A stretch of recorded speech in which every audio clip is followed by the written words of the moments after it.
오늘 6강 인죄론의 마지막인데요. 인죄론은 아시다시피 우리 인간이 죄인이다 이 얘기고요. 죄에 대해서는 우리가 계속 배웠지만 오늘은 이제 마지막으로 죄의 결과가 뭐냐. 그 말은 이제 여러분들도 죄의 결과의 한 상태 속에 살고 있으니까요. 내가 뭐 자범죄도 있고 원죄도 있지만 이 죄가 나한테 무슨 결과를 주고 있느냐 이 문제를 배우고요. 그다음에 죄의 결과 때문에 우리가 받아야 될 형벌이 있습니다. 성경은 끊임없이 죄에 대한 형벌을 말하고 있고요. 그 말은 형벌은 다른 사람이 받는 게 아니라 교도소에 가는 사람만 받는 것이 아니라 오늘도 우리가 받아야 될 형벌, 요거를 이제 뭔지를 배우고 이 형벌에 대해서 어떻게 해결할 수 있을까까지 좀 살펴보려고 합니다. 먼저 이 죄의 결과를 좀 볼 텐데요. 이 죄라는 것은 사실 여러 가지로 볼 수 있겠지만 또 교회 역사 속에서 이 죄는 로마 가톨릭적인 생각, 이게 이제 중세라고 하죠. 그러니까 중세는 죄를 바라보는 관점과 개혁교회, 그러니까 중세와 싸웠던 교회입니다. 개혁교회가 죄를 바라봤던 관점이 달라요. 그러니까 이 관점을 좀 정확히 파악을 해야 죄의 결과까지도 이해할 수 있을 거라고 믿습니다. 일단 로마 가톨릭 교회 같은 경우에는 이것을 뭐라고 하냐면 욕정이라고 부르는데 이 욕정이 단순한 성적인 욕망은 아닙니다. 이 욕정이라는 것은 우리 안에 있는 옛 자아라고 하는, 그러니까 우리의 옛 모습이죠. 본 모습이 갖고 있는 전반적인 특성을 말하는 개념이거든요. 이 욕정이라는 것 자체가. 그럼 이 욕정 혹은 육적인 혹은 성적인 뭐 다양한 어떤 우리의 옛 자아가 갖고 있는 욕구가 어떻게 되느냐의 문제인데요. 로마 가톨릭의 특성은 뭐냐면 죄 자체가 죄가 아니라고 그랬어요. 그러면 언제 이 죄가 되느냐의 문제죠. 언제 되냐면 유명한 표현인데요. 하비투스라는 표현이에요. 이게 뭐냐면 한국말로 번역하면 성향, 방향이라고 볼 수 있어요.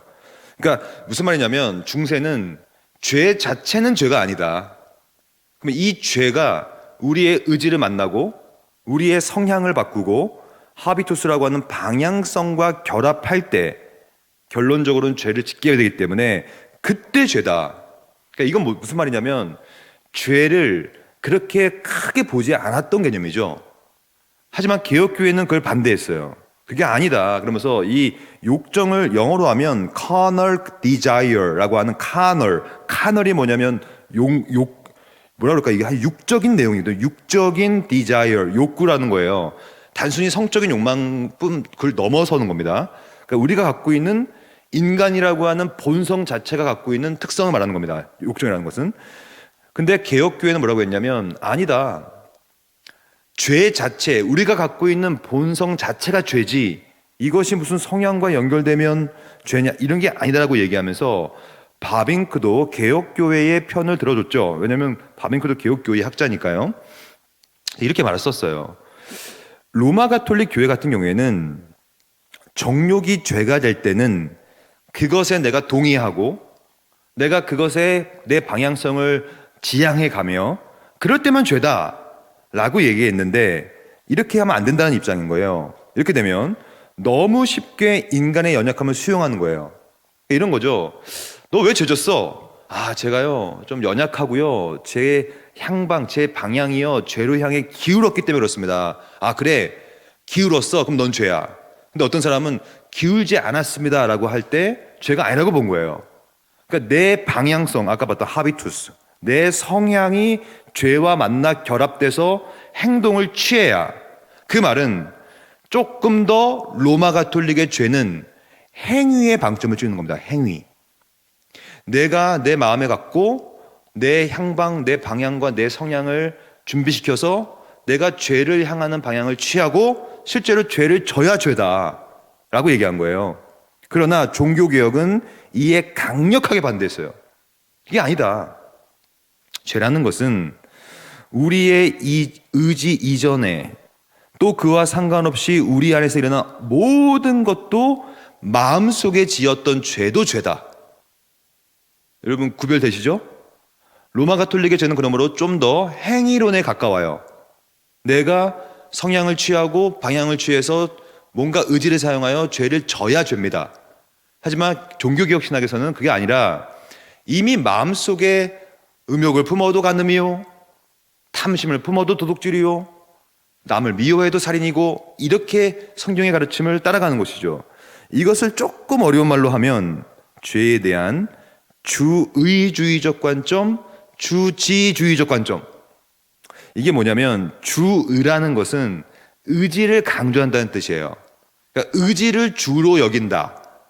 그래서 그리고 주지주의는 뭐냐면 생각, 인텔렉이라는 게 뭐냐면 이성입니다. 이성적인 것을 강조하는 입장. 그러면 여러분들이 지금까지 내용을 이해하셨더라면 이 질문에 답을 하셔야 될 텐데요. 로마 가톨릭은 죄에 대해서 주의주의에 가까워요, 주지주의에 가까워요? 자신감이 없습니다.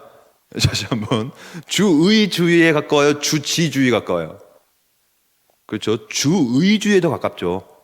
왜냐하면 로마 가톨릭은 내가 알고 뭐고 그거 중요하지 않고 내가 성향을 품고 의지를 발동해서 내가 그 일을 할 때만이 죄라고 본 거예요. 그러니까 좀 더 주의주의 가깝죠.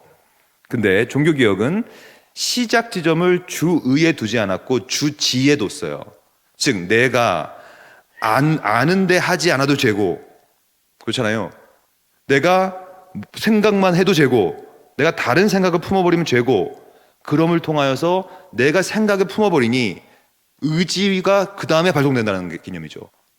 근데 죄에 대한 이렇게 구별된 관점은 요즘 신학에서는 이것을 통합하고 있어요.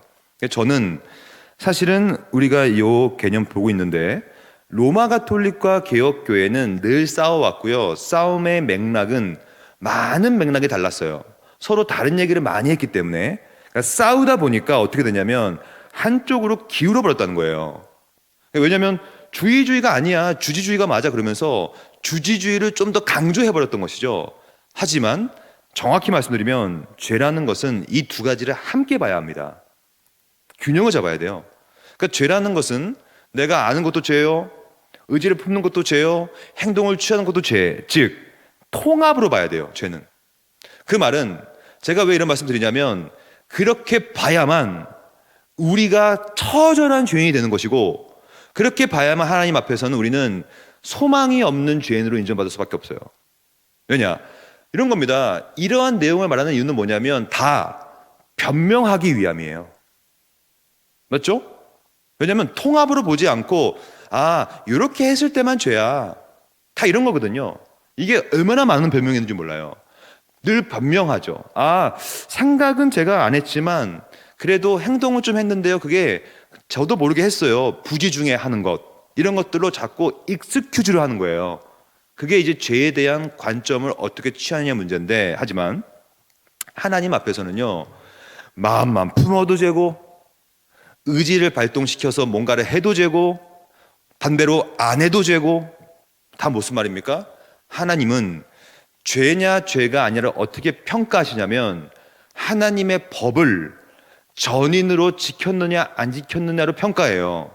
그 전인 개념, 즉 알고 알았는데 하지 않아도 죄요, 하면 안 되는 것을 해버린 것도 죄요, 행동을 취하지 않아도 마음만으로도 갖고 있어도 죄요, 동시에 실제로 뭔가를 해도 죄고, 전부 다 죄인 거예요.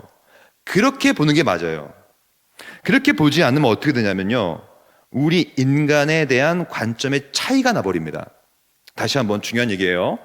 제가 지금 뭘 말씀드렸냐면 죄를 어떻게 보느냐에 따라서 주의주의가 됐든 주지주의가 됐든 통합으로 보든 어떻게 보느냐에 따라서 인간이 어떠한 존재인지가 결정됩니다. 그렇죠? 왜냐하면 어떻게 봐도 죄라면 그 인간은 비참한 죄인이에요. 그냥 뭘 해도 죄예요. 하나님 앞에서 아무리 뭔가를 해도 다 죄인 거예요. 하나님 앞에서. 그러나 그래, 그게 아니라 이렇게 했을 때만 죄야, 이렇게 제한을 걸어두는 거죠. 이렇게 했을 때만 죄야. 그러면 어떻게 되냐면 그 사람은 비참한 죄인이 아니게 됩니다. 어느 정도까지는 죄인이지만 어느 정도까지는 꽤 괜찮은 존재가 되는 거예요. 여러분 이해되십니까? 안 되시네요, 여러분. 다시 한번 잘 들어보세요. 이제 우리가 또 마지막이니까 잘 정리해야 됩니다. 이런 겁니다. 쉽게 말해서 우리가 생각하는 것과 깨닫는 것과 행동하는 것과 의지를 품는 것과 이 모든 것이 다 죄라면 하나님 앞에서, 그렇죠? 그러면 그 사람은 비참한 죄인이에요. 그냥 은혜 없이는 그냥 비참한 죄인입니다. 맞죠? 소망이 없어요. 어떻게 해도 죄니까. 그러나 그게 아니라 그냥 성량을 품을 때만 죄입니다, 그 외에는 죄가 아닙니다라고 얘기하면 그 사람은 꽤 괜찮은 사람이 됩니다. 왜냐? 비참한 죄인이 될 수가 없어요. 왜냐하면 어느 정도까지는 괜찮으니까. 그 얘기예요. 그래서 로마 가톨릭 교회가 만약에 보세요, 성향을 가질 때만 죄라고 얘기하면 성향을 갖지 않을 때는 죄가 아니기 때문에 여전히 자연적으로 의롭다는 거예요. 할렐루야. 여러분 지금 은혜가 필요한데 지금 보니까 이게 좀 어려운가 보네요. 잘 봐요. 그래서 여기 보면 로마 가톨릭은요, 핵심이 사람이 꽤 괜찮은 사람이에요. 왜냐? 나는 꽤 의로워요. 자연적으로. 왜냐? 어쩔 때는 죄가 될 수 있고 죄가 안 될 수도 있으니 죄가 아닐 때는 자기가 죄인이 아님으로 의롭다는 거예요. 그러니까 꽤 이것을 뭐라고 하냐면 낙관적인 인간관이라 부르는 거예요. 로마 가톨릭은 본질적으로 그래서 인간이 비참하지 않습니다. 꽤 괜찮아요. 꽤 뭔가를 할 수 있고 능력이 있고, 여기 보면 자연적인 의가 여전히 존재하는 신학이 바로 로마 가톨릭입니다. 내가 그렇게 괜찮아요. 뭐 크게 문제가 없어요. 근데 이거와 싸운 게 누구냐면 루터였어요. 아니 과연 그럴까요? 그렇게 얘기하면서 그게 아니라 우리가 그리스도를 믿을 때 우리는 의롭다고 인정을 받는 것이고, 그럼에도 불구하고 예수를 믿음에도 불구하고 우리는 여전히 죄인입니다.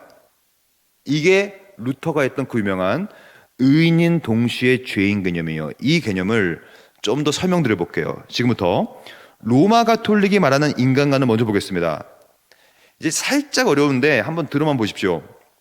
로마 가톨릭의 인간은 어떠한 인간으로 늘 말을 하고 있냐면, 처음에 창조되었을 때 뭘 갖고 태어나냐? 자연적인 의를 갖고 태어난다고 가르쳤어요. 그러니까 로마 가톨릭 신학자들이 인간을 가르치면서 어떻게 가르쳤냐면, 인간은 처음에 자연적 의가 있어. 이거 자체가 문제예요. 제가 볼 때 신학적으로. 그러니까 일단 의로워요, 사람 자체가. 근데 이 자연적 의로는 유욕이라든지 죄를 잘 컨트롤하지 못해. 그래서 하나님께서 뭘 주셨냐면 원래는 없었는데 초자연적인 선물을 주셨다는 거예요. 왜냐? 죄를 다스리고 컨트롤하라고. 그래서 이 로마 가톨릭에서는 인간이 뭘 갖고 태어나냐면 자연적인 의와 초자연적인 선물을 갖고 있는 거예요. 이거는 아담에 대한 문제입니다. 아담이 이렇게 태어났다는 거예요.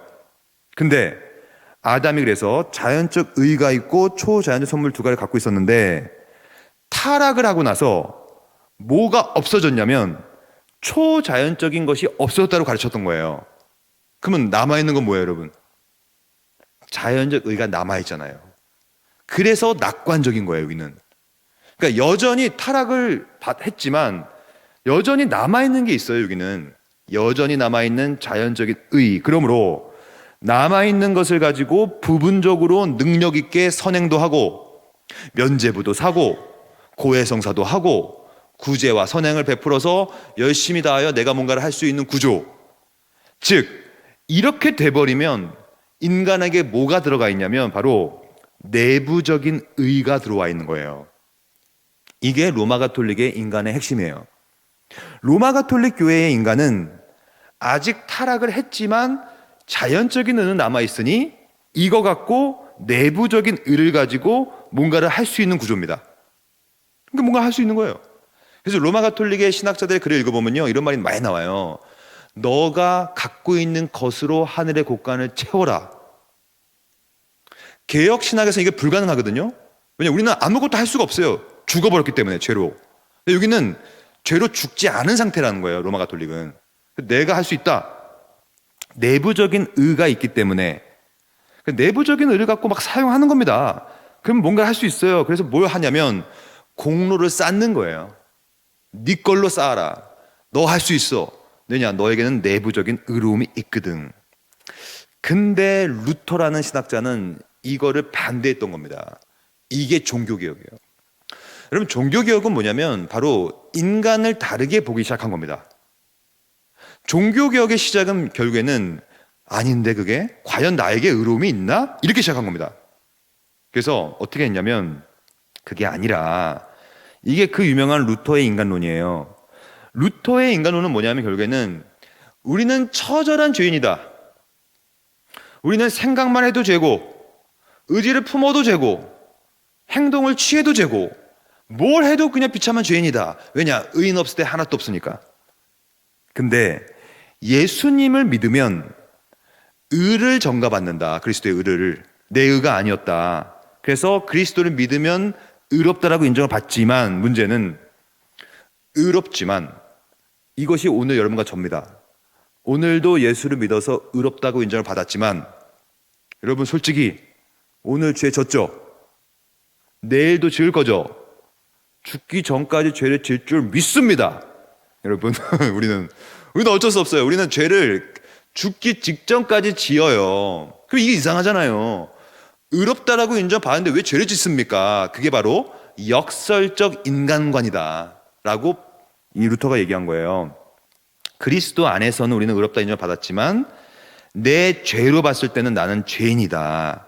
그래서 뭐라고 했냐면 나는 죄인이기 때문에 나는 내 안에는 내부적인 의가 없으므로 루터가 했던 유명한 말입니다. 드디어 나는 아무것도 없으니 외부로부터 의가 들어와야 한다. 그 의는 뭐냐면 바로 낯선 의다. 따라합시다. 낯선 의. 너무 중요한 표현이죠. 루터가 했던 표현이에요. 왜냐하면 낯선다는 건 뭐냐면 내 것이 아니었으니까 낯설었던 거예요. 원래 내 것은 다 죄인인데 다 죄인데 여러분 우리는 익숙하게 하면 할수록 다 죄입니다. 원래 은혜가 낯선 거거든요. 오늘 여러분들이 본성대로 익숙한 대로 살아가시면요 그 죄의 모습을 살아갈 수밖에 없어요. 그게 익숙하니까. 죄는 너무 오래됐기 때문에. 근데 우리 같은 죄인한테 드디어 낯선 의, 외부적인 의라고 불러요. 그래서 이거는 로마 가톨릭과 싸우면서 정면으로 대비시키는 표현입니다. 내부적인 의가 없고 우리는 외부적인 의가 필요하다. 그래서 외부적인 의가 들어오잖아요. 이 외부적인 의가 뭐냐면 쉽게 말하면 은혜입니다. 그래서 나로는 안 되구나. 나는 비참한 죄인이구나. 왜냐하면 나는 주지주의에 근거해서도 죄인이요, 주의주의에 근거해서도 죄인이요, 나는 숨만 쉬어도 죄인이니, 처절한 죄인이니 나에게는 그리스도의 의라고 하는 낯선 은혜가 필요하구나. 그래서 이 은혜의 경험의 수치만큼 내 삶이 바뀌는 겁니다. 이런 거예요, 여러분. 여러분 절대 착각하면 안 돼요. 여러분들이 제가 뭔가를 할 수 있다고요? 못해요, 여러분. 뭘 할 수 있을까, 우리가 해봤자 다 죄예요. 우리가 해봤자. 뭘 해도 죄입니다, 우리는. 아무리 교회 봉사를 해도요, 여전히 내가 죄인이기 때문에 죄악된 모습이 나올 수밖에 없는 거예요. 그러니까 은혜가 필요하죠. 내 것이 전혀 아니었던 아주 낯선 은혜. 은혜가 나한테 들어올 때 그 은혜를 경험하는 순간 어떤 일이 벌어지냐면 그 은혜 안에는 그리스도의 피가 가득 서려 있음을 느껴요. 그 그리스도의 피와 그의 십자가와 그의 아주 시퍼런 그 형벌틀이 그대로 전해오면서 어떻게 되냐면 드디어 내가 열심을 다해가지고 율법을 지켜서 구원을 받는 것이 아니라 낯선 의 때문에, 외부로부터 들어온 은혜 때문에, 하나님의 구원에 대한 은혜 때문에 내가 구원을 받았음을 느꼈다면 이제 내가 율법을 지키는 마음이 생깁니다. 즉 율법을 지켜서 구원받는 것이 아니라 구원을 받았기 때문에 율법을 지킨다는 개념이에요. 이걸 바로 율법의 3용법이라 불러요. 첫 번째, 율법은 여러분 우리에게 거울의 기능을 감당합니다. 그래서 여러분들이 십계명 앞에 자신을 세워보세요. 뭘 느낍니까? 처절한 죄인임을 느껴요. 내가 오늘도 여호와 이름 망령되게 일컬었구나. 내가 오늘도 하나님 외에 다른 신을 섬겼구나. 내가 안식일을 기억하여 그렇게 지키지 않았구나. 나는 살인자구나. 도둑질한 자구나. 간음자구나. 율법 앞에 내가 서면요, 율법은 거울이기 때문에 나의 결점을 다 보여줍니다. 그것이 첫 번째 율법이라는 겁니다. 두 번째 율법은 죄를 억제시키죠. 그래서 간음하면 안 돼, 살인하면 안 돼, 질투하면 안 돼, 탐심을 품어서 안 돼. 근데 1번, 2번 용법은 가장 저차원의 용법이고요. 진짜 율법의 기능은 뭐냐면 세 번째, 제3용법이라고 합니다. 이게 뭐냐면 내가 진짜 한 게 없는데, 나는 한 게 죄밖에 없는데, 오늘도 죄인인데 그리스도의 은혜로 내가 구원받았구나, 누가 나 대신에 죽어주셨구나라는 것을 깨닫는 순간 어떻게 됩니까? 그냥 입 싹 닦을 겁니까? 그게 불가능하잖아요. 압도적인 은혜를 받은 사람은 절대로 가만히 있을 수가 없어요. 왜냐? 하나님의 사랑을 경험했기 때문에. 사실 저는 이렇게 생각해요. 모든 것의 전부는 뭐냐면 은혜를 경험하는 겁니다. 은혜. 낯선 의, 외부로부터 들어온 은혜, 하나님이 나를 사랑하신다고 하는 그 은혜를 경험하면요, 이제 여러분들은 가만히 있을 수가 없어요. 반드시 마음이 움직이고 지정의의 변화가 일어나는 것이죠. 왜냐? 이제는 율법을 지켜서 구원받는 것이 아니라 구원을 받았기 때문에 하나님의 말씀에 순종하고 싶어 하거든요. 그것이 바로 세 번째, 하나님을 기쁘시게 하고 율법을 지킴으로써 자발로 지킴을 통하여 내가 하나님의 명령을 따름을 통하여 주야로 그의 율법을 묵상하는 자가 되는 것이죠. 이것에 대해서 신학 책들마다 여러분 조금 다른 표현을 쓰는데요, 여러분 제가 좀 정리를 해봤어요. 이렇게 정리하면 됩니다. 신학 책을 읽어보시면 여러분들이 이 용법을 다 다르게 표현합니다. 그래서 율법의 교육적, 경책적, 고소적 용법은 거울의 용법을 말하는 것이고요, 일반적으로 악을 제어하는 것은 정치적, 시민적 용법이라고 하는 것이고요. 오늘 우리의 관심은 세 번째 용법, 교훈과 규범. 즉 율법을 지켜서 구원을 받는 것이 아니라 은혜로 구원을 받았기 때문에 이제 그 은혜가 내 삶을 규정하는 거예요. 그래서 하나님의 말씀에 순종하려고 하는 것이고 하나님 뜻대로 살고 싶어 하는 것이며 하나님의 마음을 흡족하게 하기 위해서 노력하는 삶. 마치 제 작은 딸이요, 맨날 제 앞에서 춤추는 것처럼. 제가 그랬어요. 야, 너는 왜 자꾸 내 앞에 춤을 춰? 아빠 기쁘게 만들어주려고 그러더라고. 근데 사실 기쁘지도 않은데요. 좀 못 춰가지고 좀 너무 못 추는데. 근데 그 막 재롱 떠는 거예요, 제 앞에서. 그러면 애가 할 게 이거밖에 없구나. 그러니까 어떻게든 아빠의 마음을 기쁘게 하려고 노력하는 거예요. 그게 바로 율법의 3용법이거든요. 그거 왜 하겠어요? 제가 걔를 맨날 패고 학대하고 그런 악한 아버지라면 그렇게 할까요, 걔가? 이렇게 말씀을 드리면 제가 꽤 좋은 아빠처럼 느껴지죠? 그래서 근데 그것도 아닌데, 그러니까 저 같은 아빠한테도 그렇게 재롱을 피고 있는 거예요. 아빠 마음을 흡족해 하려고. 마찬가지입니다. 우리가 율법을 지키는 것은 우리가 율법을 지켜서 구원을 받으려고 하는 것이 아니라 우리같이 비참한 죄인을 자신의 아들을 찔러 죽이기까지 하셔서 낯선 의로 우리를 구원해 주신다는 사실에 대한 이해는 우리의 삶에 큰 교훈을 남기고 우리의 삶의 규범적 행위로 인하여 우리의 삶의 내용을 바꾼다는 거예요. 율법을 이제 주야로 묵상하며 지키려고 하는 것이죠. 그래서 여러분, 바빙키는 정확히 말했어요. 죄의 기준은 우리의 의식이 아닙니다. 우리가 뭐 어디까지 가야 죄고, 뭐 의지가 있어야 죄고, 성향, 하비투스가 있어야 죄고 아니고는 다 필요가 없는 논의예요. 그건 인간적인 기준일 뿐이고, 죄의 기준은요, 하나님의 율법인 거예요. 근데 이 하나님의 율법은 누가 썼냐면 하나님이 쓰셨어요. 그러면 생각해 보세요. 여러분들이 하나님의 율법에 죽을 힘을 다해서 지킨다고 해서 지킬 수 있을까요? 못 지켜요. 여러분, 제가 지금 왜 이런 말씀 제가 드리냐면, 죄라는 것은요, 여러분과 저의 능력으로는 극복이 될 수가 없는 것입니다.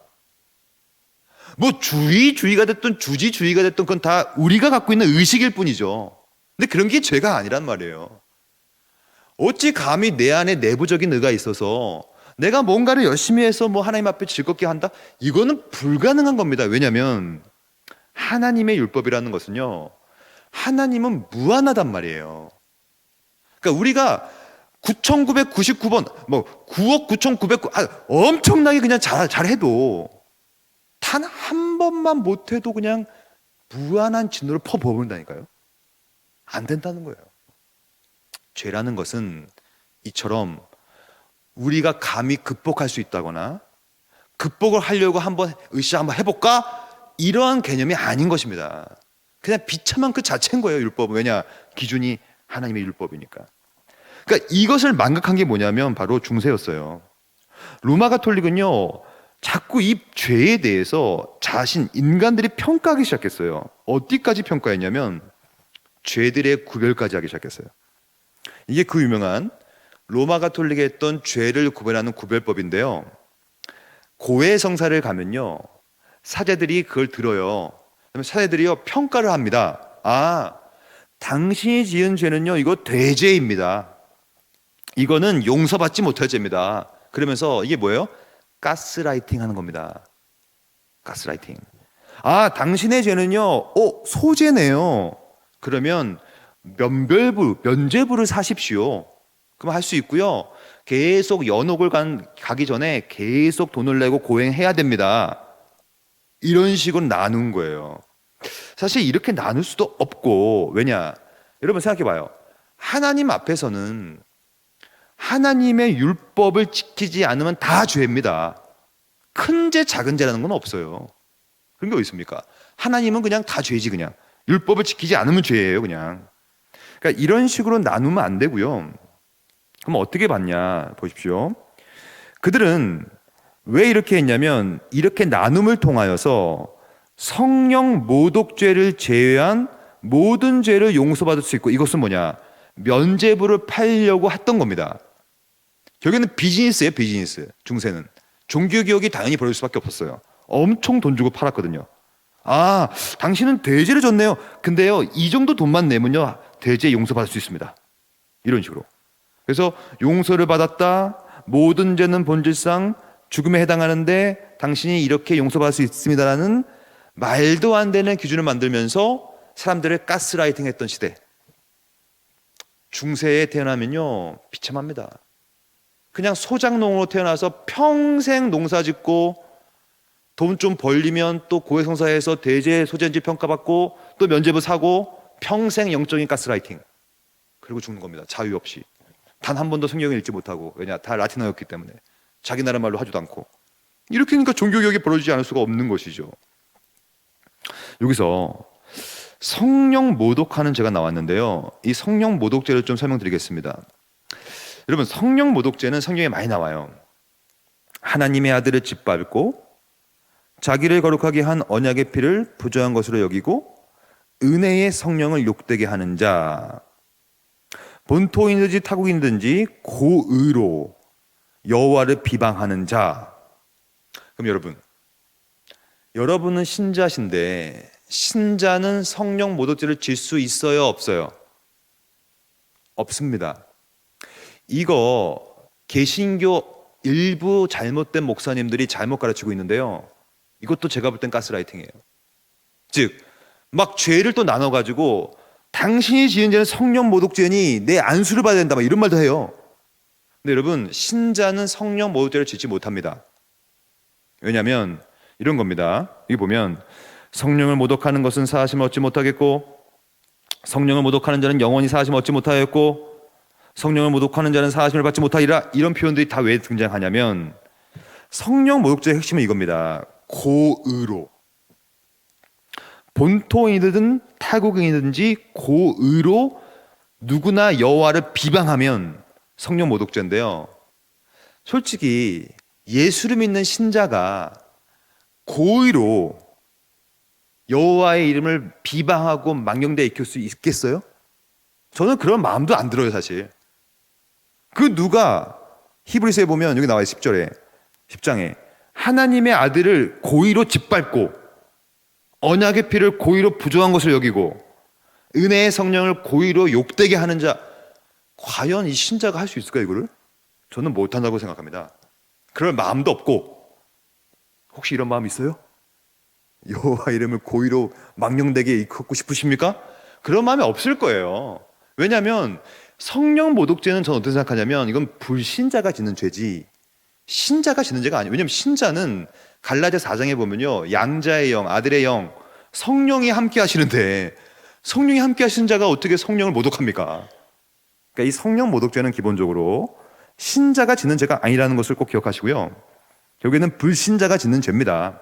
여호와 이름을 망령되게 일컫고, 그러니까 당연히 여호와를 모독하니 고의로 영원히 사심 얻지 못하는 것이죠. 결국에는 이러한 죄악들은 이제 우리한테 어떻게 미치게 되는가, 크게 세 가지의 큰 틀에서 첫 번째, 두 번째, 세 번째, 네 번째가 있는데 한번 쭉쭉 보면서 정리해 볼게요. 일단 죄라는 것은요, 보편적인 파급이 돼요. 그러니까 여기서 시작합니다.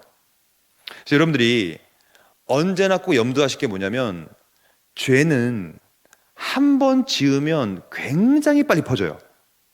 그래서 내 영혼을 금방 잠식하고 내 주변과 모든 것들을 한 번에 좀 싹 다 파급하는 그런 아주 종특입니다. 이건 죄가 갖고 있는 보편적 파급. 그래서 아담과 하와가 죄를 짓고 나서 전 인류로 죄가 보편적인 파급이 돼버리죠. 두 번째는 죄를 지으면 반드시 죄책이 생겨요. 이건 뭐냐면 죄의 책임이라는 겁니다. 그래서 뭔가 우리가 죄를 지으면 그 죄의 책임을 져야 됩니다. 죄책 개념이죠.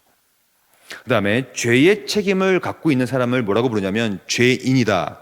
그 죄인은 그러므로 부패하였고 오염했다. 왜냐하면 죄의 행위를 했기 때문에. 그래서 부패와 오염.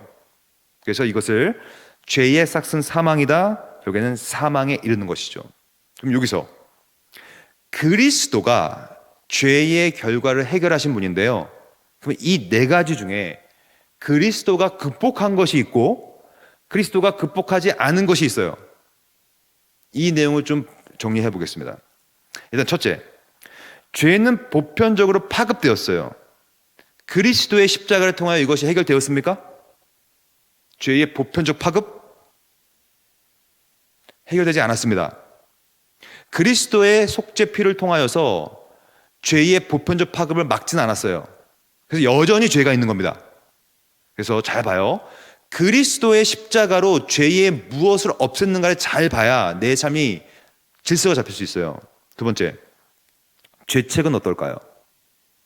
예수님의 십자가를 통하여 죄책이 없어졌습니까? 여전히 있습니까?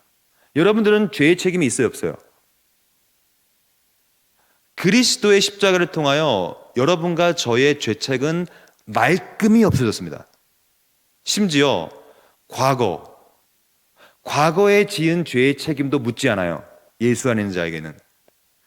오늘 지은 죄, 현재 지금도 짓고 있는 죄. 여러분 지금도 죄를 짓고 계시죠? 마음을 못 지키니까. 지금도 마음을 못 지키고 있잖아요, 우리가. 그럼 지금 짓고 있는 죄, 현재 진행형 죄도 죄책은 없어요. 심지어 내일 지을 죄, 내일 모레 미래에 지을 죄의 책임도 묻지 않아요. 그것이 바로 로마서 8장 1절 말씀. 예수 안에 있는 자에게는 결코 정죄함이 없느니라. 예수를 믿고 구원받는다는 뜻은 뭐냐면 죄책을 없앤다는 뜻이에요. 우리의 죄의 책임이 이제 묻지 않아요. 더 이상 그래서 그것을 뭐라고 하냐면 예수 안에 있으면 너는 의롭다. 왜냐? 죄의 책임이 없기 때문에. 그러나 여기까지 보고 그 다음에 부패와 오염은 어떻습니까? 부패와 오염. 예수께서 없앴습니까? 여러분, 부패와 오염은 예수님께서 없애지 않았습니다. 그래서 오늘은 여전히 의롭지만 또 죄를 짓게 되는 겁니다.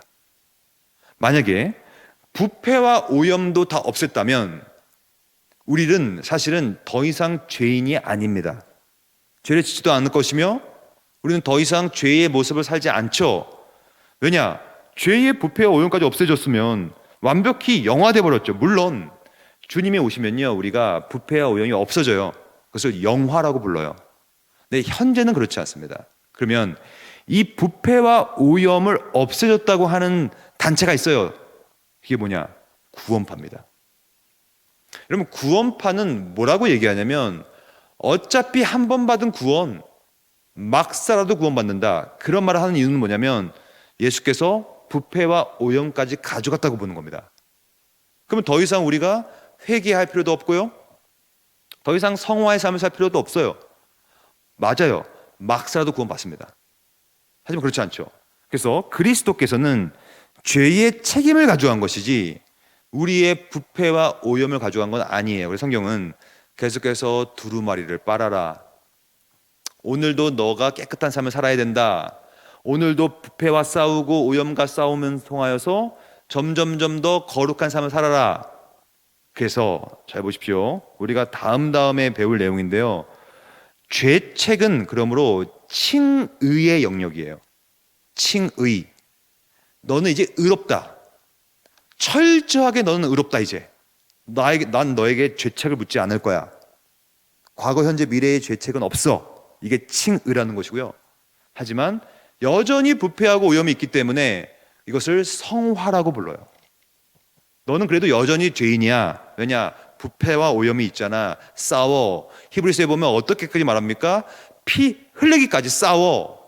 왜냐? 너 안에 있는 부패와 오염과 싸워야 해. 그것이 성화야.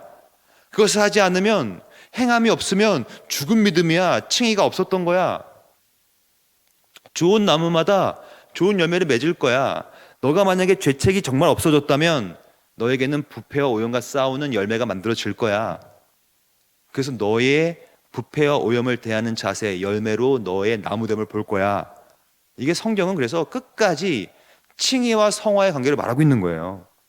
그러면 네 번째, 사망은 어떨까요? 예수 그리스도께서는 십자가의 죽음을 통하여 우리에게 사망을 가져가셨습니까? 철저히 가져갔습니다. 왜냐하면 이 사망은 영적인 멸망이기 때문에 예수 안에 우리는 영생을 받기 때문에. 육체적으로 죽죠. 하지만 영원토록 영생하는 복을 누리기 때문에 이것을 잘 파악하지 않으면요, 결국에는 지나칠 정도로 내 스스로 안위하게 돼요. 스스로 위로받게 돼요. 아, 나도 죄책도 없고 부패도 없고 오염도 없으니 나는 모든 것들을 다 끝냈다. 그럼 이제 우리는 할 게 없습니다. 그렇지 않거든요. 그래서 이 죄의 결과와 이 죄의 결과를 어디까지 예수께서 책임지셨는가를 정확히 알아야 그 다음 논의, 제가 두 번째 좀 더 보고 실 건데요. 왜냐하면 여러분 설문조사도 좀 해야 되고, 그래서 또 이번 내용이 좀 더 양이 많아서 좀 더 하고 싶으면 쉬겠습니다. 그래서 첫째, 우리가 본 것은 죄의 결과라는 것은 여러분 꼭 기억하세요. 여기 다시 볼게요. 이 통합이 중요해요. 통합. 즉 죄의 결과는 우리의 전인의 결과이기 때문에 생각만 해도 되고 마음을 품어도 되고 행동을 해도 되고, 그러므로 하나님의 율법 아래서는, 다시 한번 여기, 하나님의 율법 아래서는 우리는 처절한 죄인이다. 처절한, 이게 빠져나갈 공간이 없다, 죄에 대해서는. 하지만 로마 가톨릭은 계속 그것을 빠져나갈 구멍을 줬어요. 면죄부 삼으면 된다, 소죄면 괜찮다, 이런 식으로. 근데 사실은 그런 건 없습니다. 전부 다 우리는 하나님 앞에서 죄책이 있다라고 인정받고 부패와 오염이 있다고 인정받기 때문에 예수 밖에서는 우리는 소망이 없는 것, 이것이 첫 번째 죄의 결과가 지향하는 바고요. 그렇다면 여러분들도 오늘도 죄인이고, 왜냐? 부패와 오염 때문에 내일도 죄인일 겁니다. 죽기 전까지. 그럼 이제 우리 앞에 남겨놓은 건 뭐냐면 바로 형벌밖에 없어요. 형벌. 사실 우리는 너무나 이 죄에 대해서 망각하고 삽니다. 죄의 심각성을 우리가 잘 깨닫지 못하는 것 같아요. 하지만 꼭 기억하세요. 예수를 믿어도 우리는 여전히 부패와 오염이 있기 때문에 루터가 말한 것처럼 의인인 동시에 또 죄인이므로 우리에게는 늘 형벌의 서슬퍼런 형벌의 고통이 우리 앞에 닥쳐 있는 겁니다. 그러니까 우리는 다시 한번 이 형벌을 어떻게 해결할 것을 기억하지 않으면 우리 삶은 소망이 없는 것이죠. 사실 이 형벌 개념은요, 이게 형벌을 받는 걸 다 두려워하기 때문에 이 형벌 개념을 통하여서 많은 사람을 가스라이팅 했던 것이 또 중세였어요. 그래서 여러분, 이건 뭐냐면 고해성사 하는 것인데요, 이 고해성사라는 게 뭐냐면 굉장히 헛된 위로심을 받는 거거든요.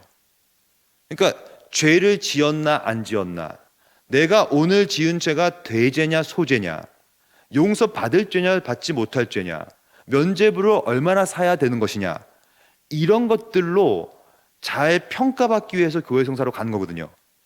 그럼 이거 완전 가스라이팅이죠. 그래서 어디까지 죄를 나눴냐면 이렇게 나누기 시작했어요. 이렇게 가장 무거운 죄, 이게 사실 이게 영어로 하면 이건 다 이게 뭐 문법도 이상한데요. The heaviest sin, much more heavier sin, more heavier sin, heavier sin, heavy sin, less heavier sin, much less heavier sin, even more less heavier sin. 뭐 말도 안 되는 문법입니다, 이게 다. 근데 이런 식으로 계속해서 죄를 나눴어요. 이게 얼마나 자의적인 겁니까? 왜 이렇게 나눴을까요? 왜냐하면 고해 성사를 들어보는 거예요. 즉, 이 죄의 무게만큼 뭘 받냐면 형벌을 받는 겁니다. 이게 완전 가스라이팅이죠, 이거. 그 죄는요 굉장히 무거운 죄입니다. 그럼 이거 용서받지 못할 죄입니다. 그러면 이제 그 사람의 삶은 무너지는 겁니다. 아니면 이거는요 좀 덜 무거운 죄니까 이 정도면 괜찮습니다. 이 정도면 면죄부 어느 정도 사면 됩니다. 그 당시는 지폐를 사용하지 않고 동전을 사용했단 말이에요. 그래서 면죄부를 팔러 다니는 사람들이 되게 많았는데 언제나 나무로 된 박스를 갖고 다녔습니다. 그래서 박스를 갖고 다니면서 열고 대죄 소죄 구분하고 이 정도면 more, even more lesser sin입니다. 이렇게 얘기하면 얼마를 사야 됩니다. 그럼 동전을 떨어뜨리잖아요. 그러면 땡그랑 소리가 나지 않습니까?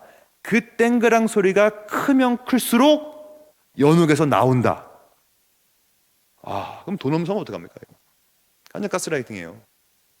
즉, 그래서 여러분 루터가 95개조 반번문을 붙였거든요. 비텐베르크 성문에다가. 물론 루터가 붙였는지 안 붙였는지 논쟁이 있지만, 하지만 쓴 건 맞아요. 95개조 반박문. 거기 보면요, 두 가지 구절에서 뭐가 나오냐면 이런 말이 나와요. 루터가 직접 썼어요. 죄를 나누어서 그 죄가 대죄고 소죄라서 동전을 얼마나 떨어뜨려서 쨍그랑 소리가 얼마나 크냐에 따라서 구원을 받고 안 받고를 말하는 것은 비성경적이다, 이렇게 썼어요. 아예 대놓고. 그게 맞죠. 그러니까 이게 다 뭐냐면 결국에는 공로 쌓는 거예요. 공로. 여러분, 이런 것들이 얼마나 많습니까? 개신교회가, 여러분, 우리 새로운교도 개신교회고 우리가 믿는 종교는 다 개신교거든요. 제가 제일 안타까운 건 뭐냐면 개신교가 자꾸 가면 갈수록 로마 가톨릭화 되고 있는 게 문제예요. 종교개혁 신학이라는 것은 이러한 공로주의, 그래 내가 또 뭔가를 해서 또 구원을 받으려고 하는 마음, 이것들을 개혁한 것인데 다시 한번 교회 안에 이런 게 들어오고 있어요. 내가 하는 행위에 근거하여 받는 것, 공로를 쌓아가는 것, 한 땀 한 땀 내가 해가는 것, 그게 다 뭡니까? 이것을 신율법주라 불러요. 다르게 말하면 순종주의. 여러분, 제가 순종에 대한 말씀을 꼭 드려볼게요. 여러분, 순종은 중요합니다. 순종해야죠. 근데 꼭 기억하세요. 순종을 했다고 구원받습니까? 순종하면 구원받아요? 순종해서 구원받은 것은 행위 구원입니다. 순종을 내가 했기 때문에 구원받는 것이 아니라 무조건적인 은혜로 구원을 받았기 때문에 순종하게 되는 겁니다. 여러분, 이 관계를 놓치면요, 개신교 안에 있지만 우리는 로마 가톨릭적인 삶을 살아가는 거예요. 오늘도 한 땀 한 땀 면죄부 사고 봉사하고 순종해서 그것이 자기 의가 되어서 비교하게 되고, 야 너도 좀 해봐, 나는 더 무거운 죄 정도밖에 안 졌기 때문에 이 정도 면죄부 샀어, 난 그래서 구원 받았어, 너는 더 무거운 죄면 더 노력해봐, 더 순종해봐.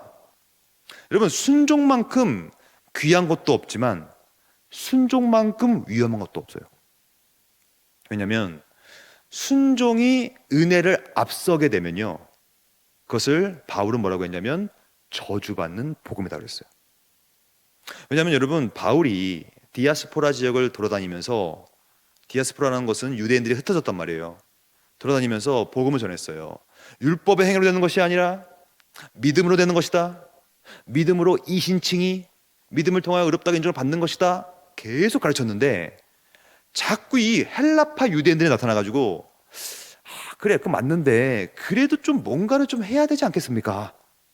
최소한 좀 순종 좀 하고 말씀에 따라가기도 하고 뭔가를 해야 되지 않겠습니까? 여러분, 뭔가를 해야 되지 않겠습니까? 뭔가를 할 수가 없어요. 할 수가 없어요. 은혜가 없이는 할 수가 없어요, 여러분. 내부적인 의가 없어요.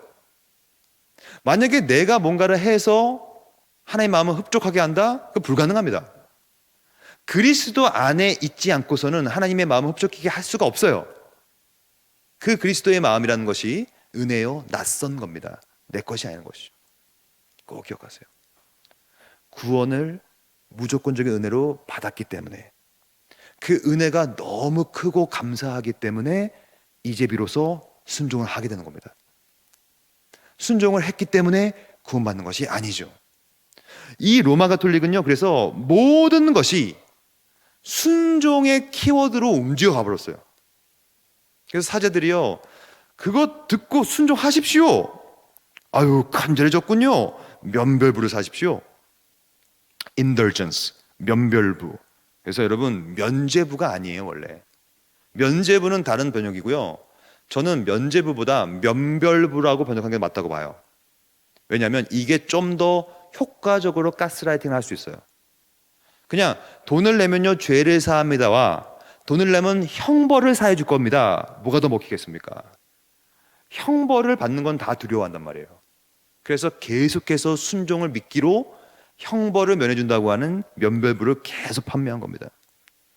이것은 왜 문제가 됐냐면 여러분, 가장 큰 문제는 이런 겁니다. 개혁파라는 것은 뭐냐면 종교개혁 신학인데요, 이것을 반대한 거예요. 왜냐? 죄를 죄인으로부터 분리시켜서 죄를 손가락으로 세고 몇 개인지, 그리고 저울로 달아가지고 이거는 좀 더 무거운 죄입니다, 좀 덜 무거운 죄입니다 라는 양적으로 죄를 평가하는 추상적이고도 파편화된 원자론적인 견해를 종교개혁은 거부했던 겁니다. 죄는 달 수가 없는 거예요. 왜냐하면 죄는 하나님 앞에서 하나님의 법을 어긴 게 죄지 그 무게를 달 수는 없는 거거든요. 근데 이러한 로마 가톨릭이 갖고 있는 접근법은 뭐가 문제냐면요, 이게 문제예요. 제가 볼 땐 내가 과연 대죄를 저질러주지 않은가? 그래서 죽기 전까지 계속해서 두려움 가운데 살게 돼요. 죄에 대한 자유함이 없게 됩니다. 끝까지 죽기 전까지 내가 오늘 대죄를 졌는 거 아닌가? 과연 내가 오늘 지은 죄는 어떤 죄일까? 왜냐면 이건 저울로 달 수 있으니까. 그래서 이것이 문제고요. 제가 볼 때는 이보다 더 큰 문제는, 아니면 세 번째 줄 밑에서 죄가 아주 사소하고 손쉽게 개선할 수 있는 것이라는 생각을 부추기는 겁니다. 왜냐하면 안심하게 돼요. 헛된 안심을 하게 만들어주는 거예요. 그 죄는요 소죄예요. 그러면 죄에 대해서 안심하잖아요. 근데 죄는 안심할 게 아니거든요. 죄는 아주 작은 죄도 죄이기 때문에, 그래서 죄가 아주 사소하고 손쉽게 개선할 수 있을 것이라는 생각하게 만들기 때문에 죄를 향한 경솔함과 죄를 향한 무관심을 부추기죠. 결국에는 내가 이 정도 죄는 해결할 수 있는 거구나라고 하는 감히 그런 생각을 하게 되고, 그러한 생각의 흐름 밑에는 인간이 죄를 양적으로 평가하는 구조. 꼭 기억하세요, 여러분. 죄는 크고 작은 게 없어요. 하나님 앞에서 율법을 어겼으면 다 죄입니다. 그리고 그 하나의 작은 죄 때문에도 영원 멸망받는 겁니다. 그게 죄지, 이런 식으로 한다는 것은 결국엔 죄를 약화시키고 사소하게 만드는 것이죠. 결국에는 이러한 구조를 뭐라고 부르냐면, 제가 아까 말씀드렸다시피 신율법주의라고 부르는 거예요. 왜 신율법이냐면, 율법을 지켜서 구원받는 것이 아니라 신율법, 니오노모스예요. 새로운 율법인데 이건 뭐냐면 순종입니다. 신율법주의는 뭐냐면 순종해서 구원받는 개념이에요. 오늘도 열심히 해서 순종하서, 면죄부 사고 고행하고 열심히 다하여. 여러분, 이 로마 가톨릭에서는 수없이 많은 미사가 있고 수없이 많은 행위가 있어요. 행위. 그래서 뭐라고 하냐면 재량 공로, 적정 공로, 다 공로주의입니다. 대놓고 이렇게 말합니다. 네 열심히 다하여서 너 안에 있는 좋은 것을 가지고 열심히 해가지고 공로를 쌓아라.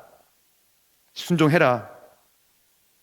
그래서 여러분, 저는 제가 사실 신유법주의에 대해서 연구를 오래 한 사람 중에 하나인데요. 저는 그래서 어떻게 생각하냐면요. 우리 모두가 죄인이잖아요. 죄인이기 때문에 순종을 많이 하면 할수록 어쩔 수 없어요. 본전 생각납니다. 그리고 자기 의에 쩔게 돼요. 그거 어쩔 수 없어요. 누구도 마찬가지예요.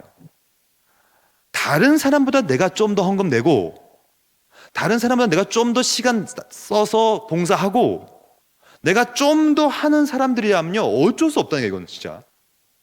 그러면 우리가 다시 한번 이 순종을 내가 왜 하느냐, 그 동기를 다시 한번 봐야 한다는 거예요. 우리 저변 마음속에서는요, 이게 굉장히 강해요.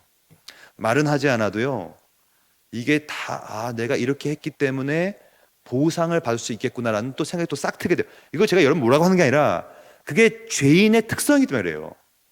그러니까 구조 자체를 바꿔야 한다는 거예요. 구조 자체를. 순종은 무엇이든지 다 은혜의 결과로만 해야 돼요. 내가 받은 은혜에 감사하여 자연스럽게 나오는 열매, 그게 순종이지 한 끗 차이입니다. 이거. 내가 오늘도 순종하면서 겉으로는 감사한 척하면서 순종하지만 이것이 내 안에 있는 자기의가 되어서 결국엔 나를 죽이는 겁니다. 그게 순교법주의예요. 그래서 로마 가톨릭은 기본적인 구조가 그거였어요. 어떻게 하면 내가 가서 고해성사하고 내가 순종하여서 늘 교회 앞에 무릎 꿇고 앉아서 기도하며 나아갈 수 있을 것인가. 사실은 여러분, 속죄는 우리가 할 수 있는 게 아니거든요. 다시 한 번 말씀드리지만 속죄라는 것은 죄를 속함을 봐야 되는데, 이 죄가 우리가 단순히 양적인으로 저울로 달아가지고 소재 대제로 나눌 수가 없기 때문에 꼭 기억하십시오.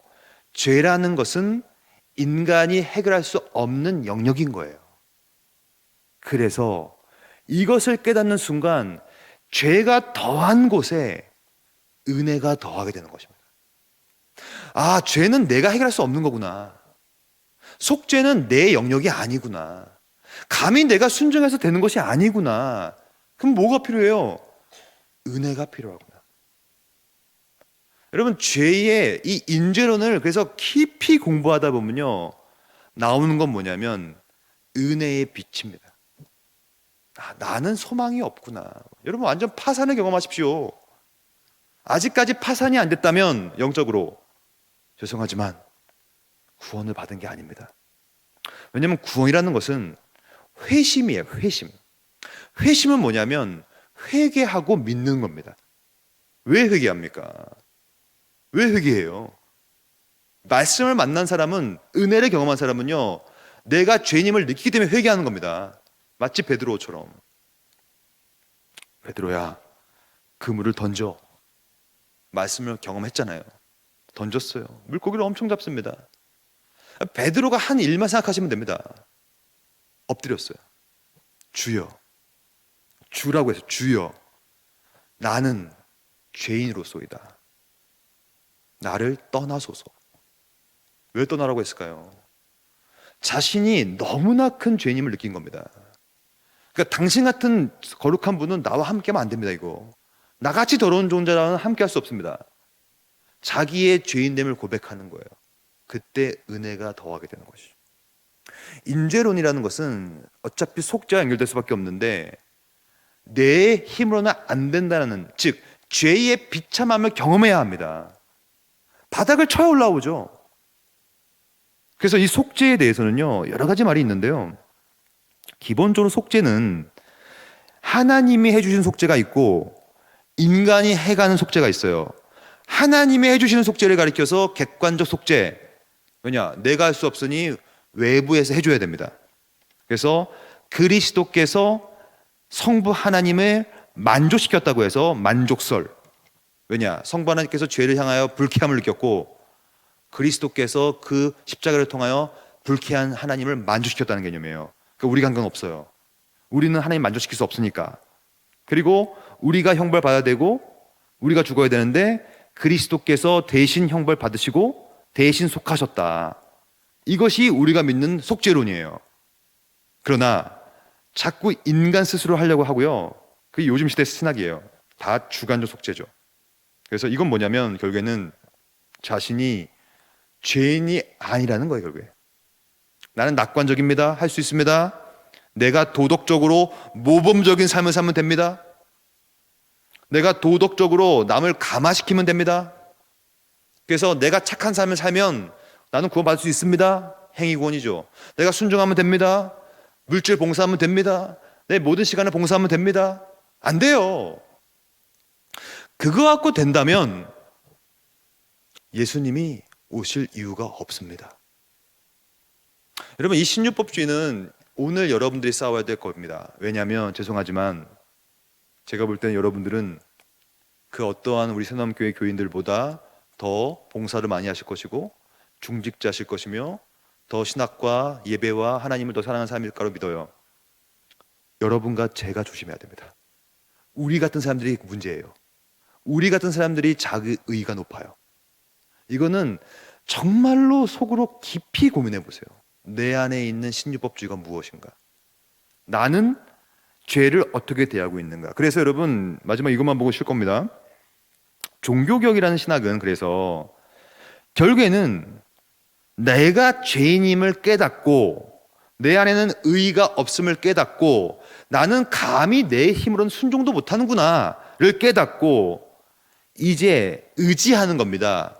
성경 말씀에 의지하고 오직 나는 구원자가 아니니 오직 그리스도를 믿고 내 것이 아니라 은혜로 하려고 하고 오직 은혜죠.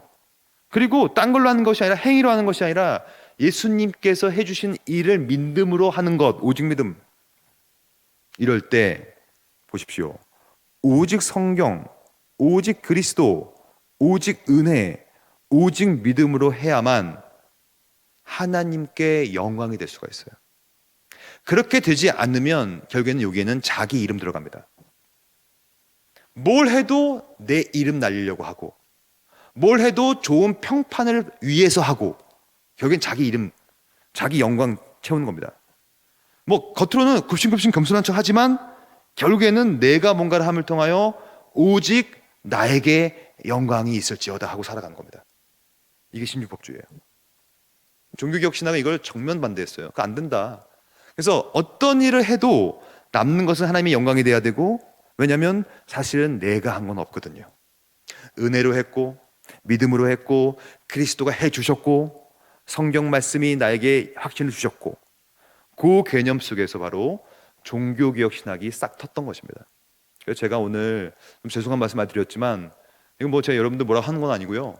우리 함께 이 다시 한번 종교개혁 신학이 말하고 있는 은혜가 뭔지 그리고 죄가 뭔지 이것을 깨닫지 않고서야 오늘도 열심히 하고 있는 것인데 이 열심이 나의 의를 쌓아가는 공로가 될 수 있으니 조심하셔야 된다라는 말씀을 좀 드리면서 이 종교개혁 신학이 갖고 있는 특성, 특별히 죄의 비참함을 깨달으면 깨달을수록 은혜가 필요하다는 개념인데요. 이 개념을 좀 잘 익히시고 오늘도 내가 올라오는 것이 아니라 은혜로 하는 모든 것이 은혜로부터 시작돼야만 하거든요.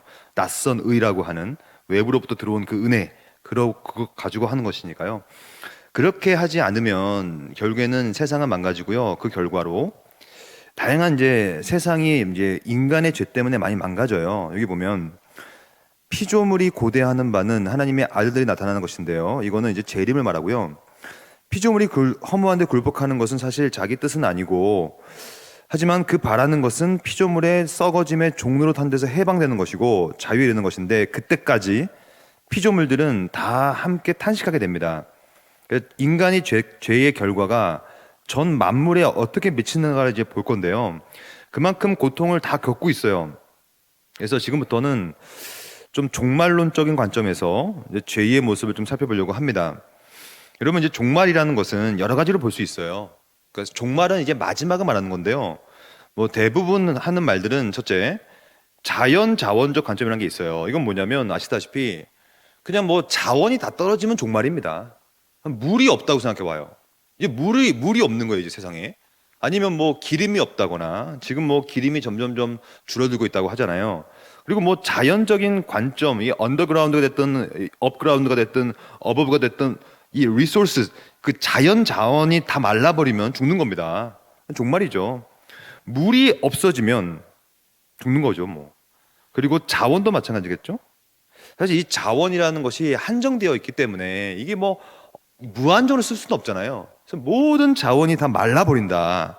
대표적으로 석유, 이런 기름이라는 것이 끝나면 뭐 다 끝나는 겁니다. 근데 이런 것도 종말이지만, 물론 뭐 이렇게 볼 수 있어요. 한편으로는 어떤 사람들은 그게 종말이 아니라 진짜 종말은 천문학적으로 돼야 된다라고 얘기하면서, 이건 무시무시한 종말인데요. 운석이 떨어지면 종말 맞습니다. 뭐 멸망이죠, 지구가. 그래서 여러분, 이거 아주 옛날 영화인데, 여러분 이 영화 보셨죠? 코 임팩트.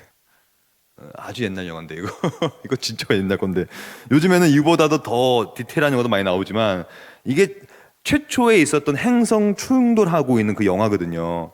실제로 코 임팩트, 그 행성이 지구에 충돌하면요, 여기 보면 지구 멸망까지 남은 시간 단 열흘 뭐 이러면서 종말이 되는 겁니다. 그러니까 이 종말이라는 것을 다양하게 볼 수 있다는 개념이 있지요. 물론 이런 천문학적으로도 종말일 수 있고요. 오히려 요즘에는요, 도덕 윤리적으로 종말이란 말을 많이 해요. 실제로 정말 예전에는요, 저도 어릴 때 보면요, 연쇄 살인을 한다, 연쇄 강간을 한다 이러면요, 그냥 일주일 내내 그냥 대서특필됐습니다. 계속 르포하고 막 밀착 취재하고. 근데 지금은 뭐 너무나 많이 죽이니까 사람들을, 뭐 몇 명 죽어서도 뉴스도 나오지도 않아요, 요즘에는. 그 정도로 도덕적으로 윤리적으로 세상은 말세인 건 분명한 것 같아요. 뭐 친모 친부에 의한 유아 살해, 부모를 살해하고, 이게 그 유명한 그 망치로 부모 죽인 사람이지 않습니까? 이런 현장 검증도 하고, 특별히 요즘에는 이런 존속 살해, 점점점, 뭐 이건 과거 자료인데요, 이게 기하급수적으로 올라가고 있대요.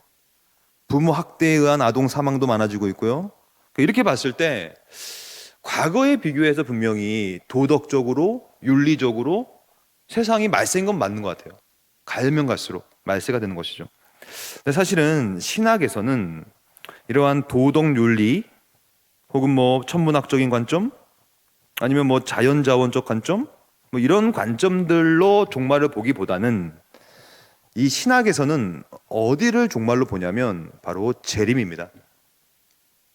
제가 왜 이 재림 말씀을 꺼내냐면, 이 죄라는 것이, 죄가 종말을 맞이하는 순간이 또 재림이거든요. 그러니까 이 죄라는 것은 주님이 오시기 전까지는 늘 있을 겁니다.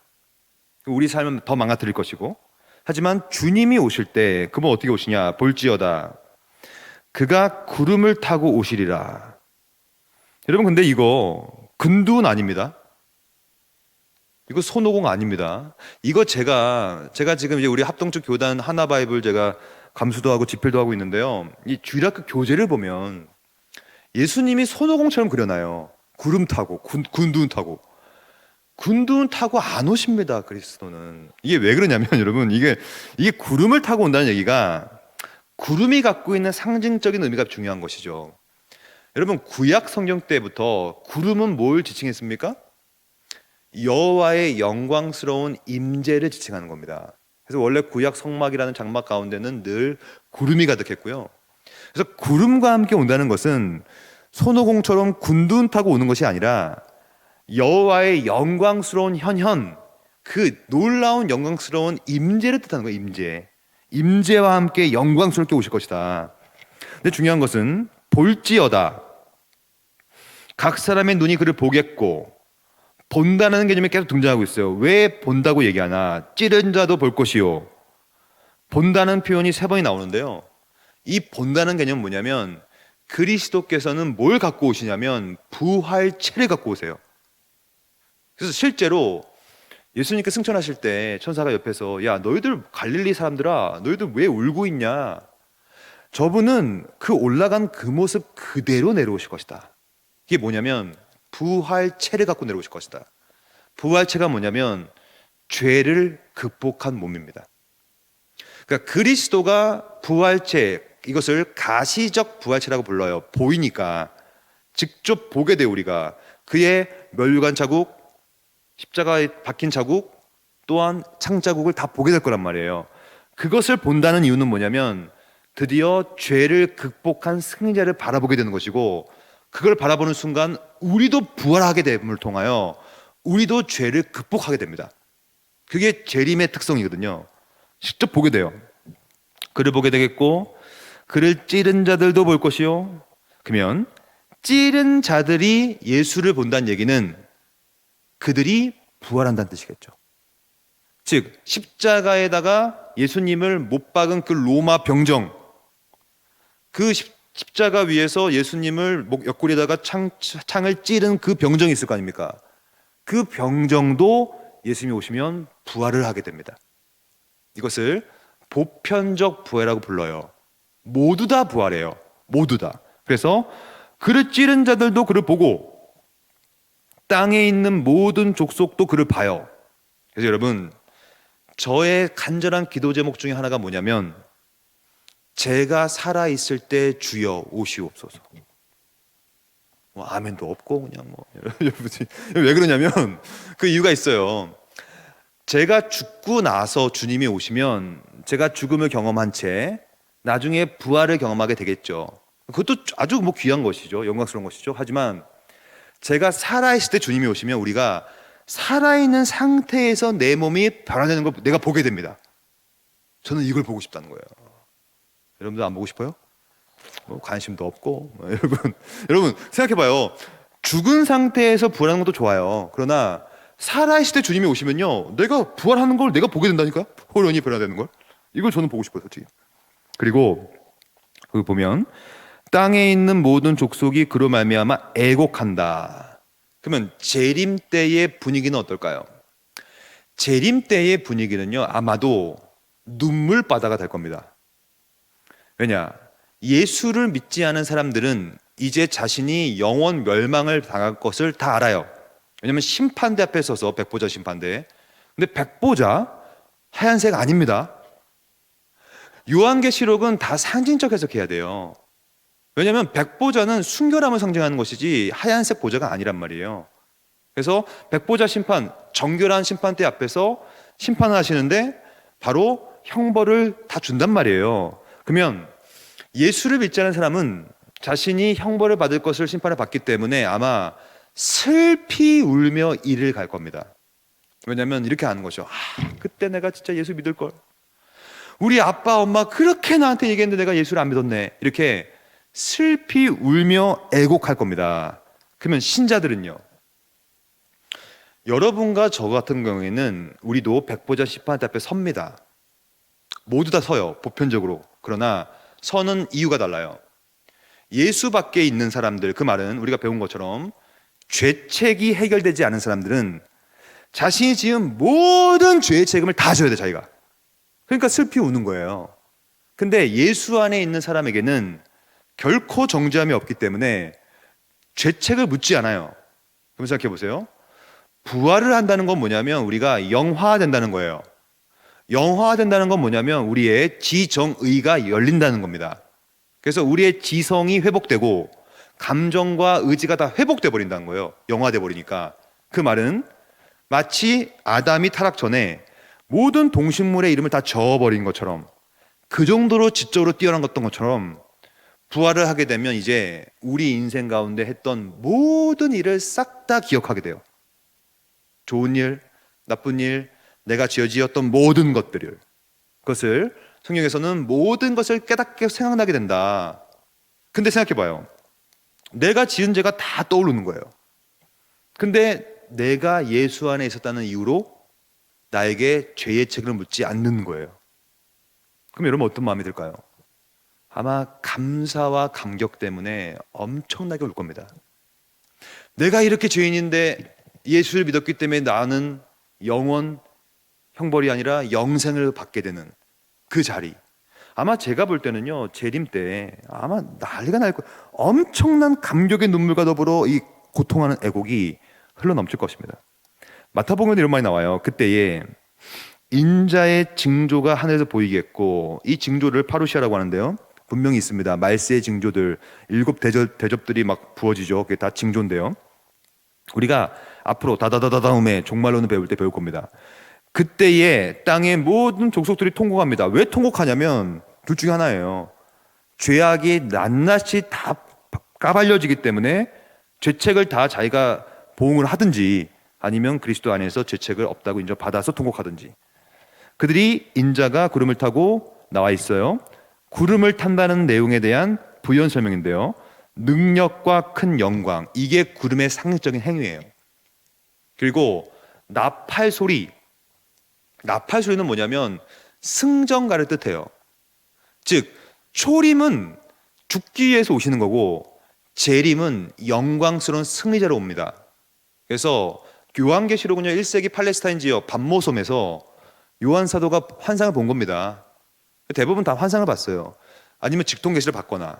그래서 이 성경 저자들은요, 그들이 갖고 있는 1세기라고 하는 세계관, 그러니까 1세기, 그 당시의 세계관 속에서 환상을 봤기 때문에, 그 당시 세계관 속에서 직통계시를 받았기 때문에 거기에 못 벗어나는 결과를 초래된 거예요. 어쩔 수 없죠.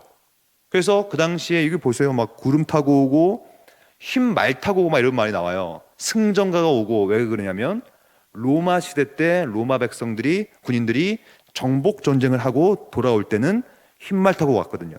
그리고 나팔 소리로 행진했단 말이야. 그걸 늘 봤단 말이에요, 사도들이. 그러니까 그 모습을 보고 그렇게 유기적 영감으로 쓴 것이죠. 그러니까 이것을 지나치게 문자적으로 이해하면 안 된다. 다 상징적인 행위이고 상징적인 의미들이 서려 있다는 것이죠. 근데 핵심은 바로 이 재림이 종말인데, 신자에게 있어서 재림은 종말로 끝나는 것이 아니라 새로운 시작입니다. 즉 재림은 죄가 종말되는 순간이에요. 죄는 낱낱이 끝납니다. 이제 더 이상 이제 죄는 없어요, 재림이 되면. 그래서 우리가 부활하게 되고 새 하늘과 새 땅에 가서 드디어 하나님과 더불어 영원토록 살게 되는 것인데요, 그것이 우리에게는 또 다른 새로운 시작이 되는 것이죠. 그러니까 그 전까지 이 시대와 모든 상황은 어떻게 되냐면, 계속해서 함께 이제까지 주님이 오시는 그날까지, 그 바라는 것은 피조물의 썩어짐의 종로로 산데서 해방되는 날까지 하나님의 자녀들의 영광의 자유, 이게 뭐냐면 죄로부터의 자유예요. 여러분, 세상 살기 안녕하십니까? 얼마나 힘들어요. 죄 때문에 힘든 거거든요. 여러분, 죄와 싸워보세요. 너무 힘들죠. 여러분, 저는요, 밤마다, 아침마다 기도하는 게 있어요. 주여 오시옵소서. 물론 제가 오라고 했는데 오시는 건 아닙니다. 그냥 뭐 기도나 할 수 있으니까. 왜냐면 제가 힘드니까. 난 죄와 싸우는 게 너무 힘들어요. 이 죄 때문에 힘들어 죽겠어, 정말. 이거 어떻게 합니까, 이거. 그래서 이거와 싸우는 게 너무 힘들어서 저는 주님의 재림을 간절히 고대하고 있는 극단적인 종말론자예요. 저는 9시 24분 39초 40초 41초 45초 오셨으면 좋겠습니다. 근데 45초가 또 지나버렸네. 주님이 이렇게 안 오십니다, 여러분. 저는 주님이 진짜 오늘 밤에 오셨으면 좋겠어요. 분위기 안 좋아졌죠? 별로 뭐 오시는 거 원하지 않으신 것 같은데요, 주님이 오셔야 저는 딴 거 없어요. 하나님의 자녀들의 영광의 자유, 이 비참한 죄, 도저히 극복할 수 없는 이 죄, 이 죄로부터 드디어 온전한 자유함을 누리게 되는 순간, 이 종말 때 오기 때문에 그때까지 우리가 함께 탄식할 수밖에 없고 함께 죄로 인해 고통을 받게 될 수밖에 없다는 것이죠.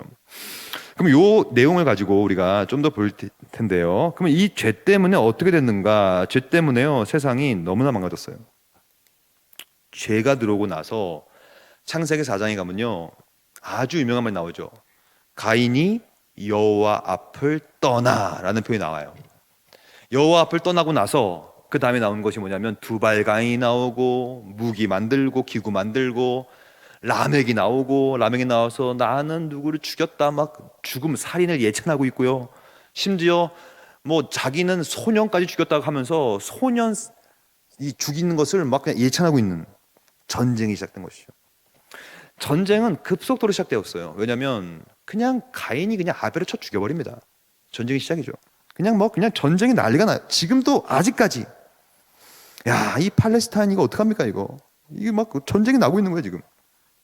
기근, 기아 이런 건 없었어요. 주님이 창조하셨을 당시는 보시기에 심이 좋았기 때문에 이런 것들이 없었습니다. 다 죄의 결과죠. 자연재해, 원래 자연은 재해가 없었어요. 보시기에 심이 좋았는데요. 죄 때문에 다 망가졌어요. 남을 죽이죠 이제 막. 피조물이 다 죄 때문에 탄식하고 있고 함께 고통을 겪고 있는데요. 바빙크는 뭐라고 얘기했냐면, 물론 지진, 허리케인, 뇌우, 홍수, 기근, 역병, 열차 사고 등의 원인은 자범죄로는 그렇게 볼 수가 없다라고 얘기했어요. 그거 맞죠? 내가 지은 죄 때문에 뇌우, 홍수가 오는 건 아니니까요. 그럼에도 개인의 죄, 자범죄가 아닌 이런 것들은 어디서부터 오는 것이냐면 인류의 죄, 이게 뭘까요? 인류의 죄가 두 글자로 하면 원죄입니다. 그러니까 원죄 때문에 이런 모든 일이 벌어진 거예요. 원죄. 아담의 죄로 인해, 즉 아담이 죄를 짓지 않았더라면 지진은 없을 겁니다. 허리케인이 어디 있습니까? 보시기에 심이 좋은데. 뇌우 홍수 없었을 겁니다. 이 모든 죄는 인류의 죄로 말미암았어요. 그래서 세상은 하나님의 저주 아래 있을 수밖에 없고 뭘 하든 죄 때문에 허무하게 되고 죽게 되고 이 모든 것들이 허무에 종속당하게 되어든다. 그래서 이 모든 종속의 극치는 뭐냐? 즉 죄의 극치는 뭐냐면 바로 죽음입니다. 여러분 요 알잖아요. 이게 이 심장이 뛰면요 두금 두금 뛰다가 두금 갑자기 삐 하고 끝나잖아요. 이 삐 하고 끝나버리면 죽는 거거든요. 이거. 바빙크는 말하죠. 고통은 죄에 대한 또 다른 형벌인 죽음에서 절정에 이른다. 저는 마지막으로 이 죄의 결과와 형벌을 바라보면서 가장 큰 형벌이 사실은 죽음입니다. 죽음. 죽음은 여러 가지로 볼 수 있어요. 지금부터 죽음을 좀 평가해 보겠습니다. 이 죽음이라는 것은 죄가 없었더라면 존재하지 않았던 것이에요. 하지만 죄가 들어옴을 통하여 죄의 결과가 파급력 있게 통과됨을 통하여 온 세상이 죄로 가득하게 되었습니다. 그럼 이 죽음이 뭔지를 알려면 먼저 죽음이 갖고 있는 사전적인 정의를 먼저 봐야 되겠습니다.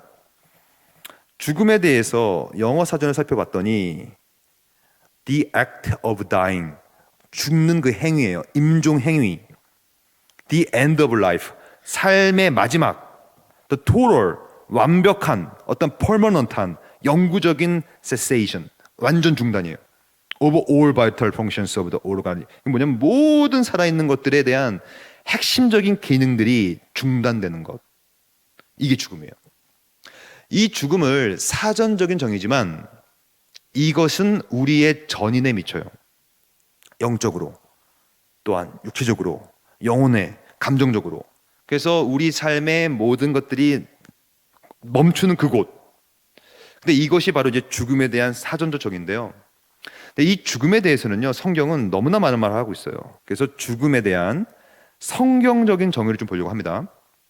성경에서 죽음은 뭐라고 말하냐면 몸과 영혼이 분리되면 죽음입니다. 우리가 배운 대로 인간은 본성적으로 몸이 있고 영혼이 있잖아요. 그래서 원래는 흙으로 만들었는데 거기다가 theopneustos, 하나님의 숨, 생기를 불어 넣음을 통하여 생명이 된지라. 원래 혼이 없었는데 혼이 생긴 거죠. 그래서 죽음은 영혼이 떠나갈 때 죽는 겁니다. 그래서 예수님께서 십자가에서 죽으실 때 뭐라고 말합니까? 그 영혼이 떠나가시느니라. 실제로 죽었다는 얘기입니다. 바빙크는 이렇게 말했어요. 임종 시에 영이나 호흡 같은 말이죠. 또는 혼. 우리는 3분설이 아니라 2분설이기 때문에 영혼과, 그러니까 영과 혼과 육이 다 다른 것이 아닙니다. 몸은 다르지만 그러니까 영과 혼은 같은 거죠. 그래서 호흡과 혼, 다 말하면 호흡, 영이에요. 영혼이 떠나가면 죽는 거다. 전인이 순종을 통해 생명을 얻도록 정해진 것과 마찬가지로 동일한 전인은 자신의 범법 행위를 통해서 몸과 영혼, 즉 영혼이 내 몸 안에 있었는데 이게 떠나가 버린다.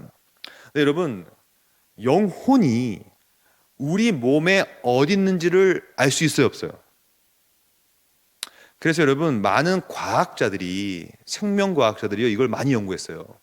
그래서 거의 곧 죽어가는 사람을 눕혀놓고 뭐 MRI나 이런 걸 딱 찍어가지고 사람이 죽을 때 영혼이 어디서부터 떠나가는가를 계속 체크해 본 거예요. 그래가지고 막 사진 찍고 막 난리를 쳤어요. 정말 별일을 다 했어요. 근데 드디어 연구 결과가 나왔습니다. 그래서 이런 연구, 그러니까 이탈리아 생명과학자들이 논문 하나 썼는데요. 논문 제목이 영혼의 기원 뭐 이런 거였어요. 뭐냐면 사람이 죽을 때 딱 눕혀놓는 거예요. 죽기 직전에. 그다음에 딱 죽어요. 그러면 몸무게가 줄었대. 그래서 이게 영혼의 무게라는 거야. 0.0000 뭐 이래요. 그리고 무슨 특수한 카메라로 해가지고 머리에서부터 뭔가 빠져나갔대. 그래서 그걸 찍혔어요, 사진이. 그것도 좀 싫었어요. 근데 그거 다 조작으로 판명됐습니다. 조작. 생각해봐요, 여러분. 영혼은 물질이 아니기 때문에 일단 몸무게가 없어요. 그 영혼인데 무슨 몸무게가 있어요? 그리고 영혼은 물질이 아니기 때문에 사진으로 찍을 수도 없고, 그리고 우리 몸 어딘가에 있다는 말도 할 수가 없어요. 이게 세포면 영혼이 머리에 있든지 어디에 있겠죠. 근데 많은 사람들은 영혼을 머리에 있거나 마음에 있거나 생각해요. 그것도 잘못된 표현이죠. 왜냐면 뭐 세포도 아니고 꼭 어디에 있습니까, 영혼이? 이게 되게 신비로운 거거든요. 사람의 생명이라는 것은 너무 신비롭기 때문에 무게로 달 수도 없고 어디 특성 위치에 영혼이 있다고 말할 수도 없는 거예요. 오히려 우리가 할 수 있는 말은 영혼과 육체는 영육 일원체다라고밖에 말할 수 없는 겁니다. 즉 영혼이 어딘가에 있다기보다는 우리 몸과 영혼이 그냥 유기적으로 함께 일원체로 존재한다고밖에 말할 수 없지. 근데 죽음은 뭡니까? 일원체로 있는 이 영혼과 몸이 분리되는 겁니다. 영혼이 나가는 거예요. 그러면 사람이 죽어요. 그 얘기를 하고 있는 것이죠. 성경은 몸과 영혼의 분리를 계속해서 죽음으로 이해해요. 전도서를 볼까요? 흙은 여전히 땅으로 돌아간다. 이 흙은 몸이겠죠. 몸은 어차피 돌아간다. 하지만 영은 그것을 주신 하나님께로 돌아간다. 즉, 꼭 기억하세요. 우리의 몸은 썩고 없어질 수 있는데 영혼은 한 번 창조되면 절대로 없어지지 않아요. 이것을 우리가 배웠습니다. 영혼 불멸설 배웠습니다. 다 까먹으실 줄 믿습니다. 이거 몇 주 전에 배운 아멘이 나왔어요. 갑자기. 예, 까먹으셨습니까? 이거 우리가 몇 주 전에 배웠어요. 이미. 영혼 불멸설. 영혼은 없어지지 않는다. 그러니까 우리의 몸은 죽어도 영혼이 나갔기 때문에 그 영혼은 하나님께로 가는 겁니다. 그래서 잘 보세요. 이렇게 봤을 때 동양 무속 문화는 다 잘못된 겁니다. 영혼은 구천을 떠돌지 않습니다. 여러분, 그리고 우리가 제사상을 차려놓으면 조상의 영혼이 와서 먹지 않습니다. 그거는 반성경적인 동양 철학, 무속 문화예요. 우리가 고백하는 바는 뭐냐면 성경이 말하고 있는 거 고백해야 될 거 아닙니까? 왜냐하면 우리는 성경을 믿으니까. 영혼은 그것을 주신 하나님께로 돌아가는 거예요. 사람이 죽으면 어딜 떠나지 않는다는 것이죠. 여러분, 그래서 죽은 자의 영혼은 하나님께로 가든 지옥으로 가든 이것을 중간 상태라고 해요. 왜냐하면 중간 상태인 이유는 아직 천국이 완성되지 않았고 아직 게헨나 지옥이 완성되지 않았기 때문에. 왜냐하면 재림을 하지 않았으니까 아직. 그 전까지 떠돌지 않습니다. 그러면 귀신은 뭐냐? 귀신은 타락한 천사들의 무리죠. 어떠한 인간도 귀신이 될 수 없습니다. 그러니까 이 영화가 다 망쳤다니까, 제가 볼 때. 이 영화가 너무 많은 걸 망쳐놨어요. 사람이 죽어서 뭐 귀신이 되는 게 말이 됩니까? 우리는 하나님의 형상에 가진 존재인데 그 영혼은 하나님께 가는 것이지 떠돌아다니지 않아요. 영은 그것을 주신 하나님께로 돌아갑니다. 그리고 시편에 보면요, 이런 말이 나와요. 그의 호흡이 끊어지면 흙으로 몸은 돌아가게 된다. 왜냐면 영혼이 떠나가 버리니까. 그날에 그의 생각이 소멸하리다. 즉 호흡이 끊어진다는 말은 몸과 영혼이 분리된다는 뜻입니다. 이것에 대해서 정면으로 정확히 표현한 표현이 있는데요, 바로 창세기 35장입니다. 그가 죽게 되어, 죽음을 말하고 있죠. 정확히 말했어요. 그의 혼이 떠나려 할 때에. 죽음은 영혼이 떠나야 죽음입니다. 떠나면 죽는 것입니다. 그 이름을 벤도미라 불렀습니다. 그것이 바로 이제 죽음에 대한 내러티브죠. 죽음을 곧 혼을 떠난다라는 표현을 쓰면서 몸의 분리라고 얘기하는 것이죠. 그러면 왕상에 보면요, 17장 또 이렇게 말하고 있어요. 그 아이 위에 몸을 3번 펴서 엎드립니다. 선지자가 여호와께 부르짖어 이르되, 하나님 여호와여, 원하건대 이 아이가 지금 죽었는데, 그 말은 아이의 영혼과 몸이 분리된 상태인데 기도합니다. 이 아이의 혼으로 그의 몸으로 돌아오게 하옵소서. 돌아오면 부활하는 겁니다. 다시 혼이 들어오니까. 그래서 성경은 끊임없이 뭐라고 얘기하냐면 죽음은 몸과 영혼의 분리라고 얘기하는 거예요. 분리. 떠나가는 것이다. 근데 놀라운 것은 떠나가는 것은 임시입니다. 임시.